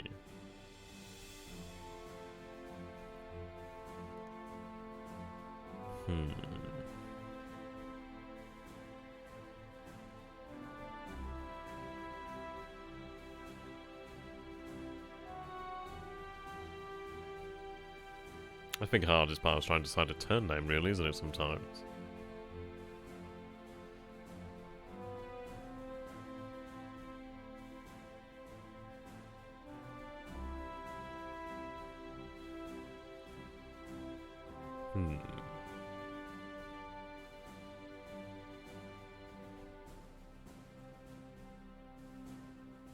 Meat grinder, yeah.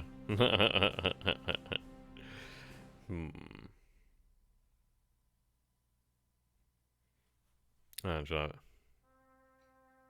thinking,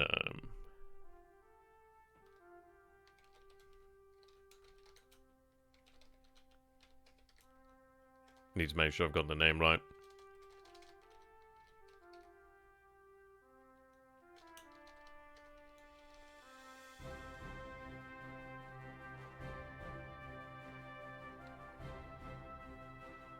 And that's it, but I know it's kind of simple, but I think it's... Well, but again, do I even tell him about the Yangtze?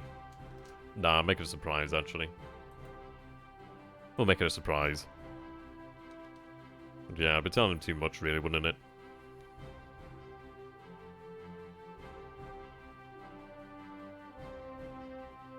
Yeah, I mean, that's it, isn't it? We'll let that be a surprise, actually. Let it not tip him off.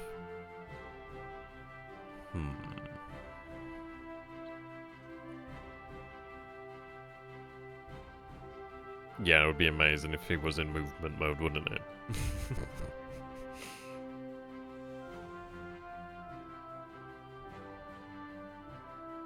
We'll go with the Sand Pebbles. I like that film. I still need to watch it. No, That might have been clue mod to the angsty. Now, we're going to stay with something completely different.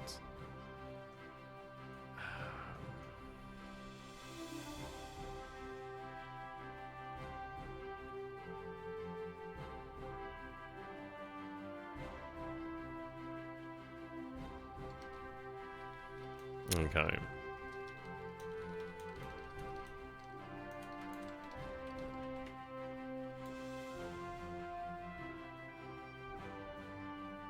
Yeah, that's true, isn't it? It's hard. It is tempted to tease him, but we can't tease him. So I think we'll try and bait him here.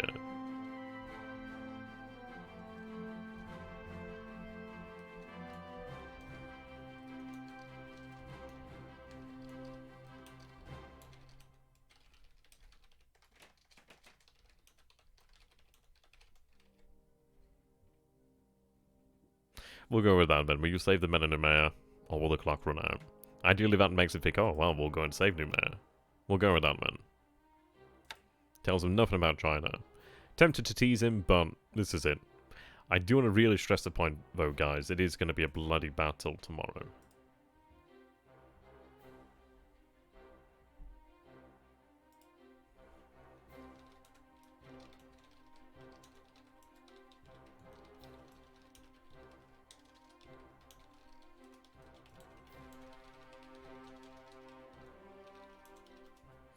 Okay. There we go. So thank you so very much for that, ladies and gentlemen. I do hope you've enjoyed the episode, and I do hope to see you again in the future. Now, of course, this is my time to shill, so if you guys do enjoy my content and you would like to support myself as a content creator, the best way to do this is become a patron of mine, which genuinely helps me out. So that is XTRG on Patreon, or X@randomgamer, I forget which was the actual tag. And of course, follow my channel here on Twitch at XTRG, and subscribe on YouTube at XTRG as well. Until next time, thank you and goodbye, and to my great opponent, DHG, I wish I could see his reactions next turn, because I'm just hoping it's not going to be of glee. We'll see. Until next time, goodbye for now, guys. Have a beautiful evening, and an even better day.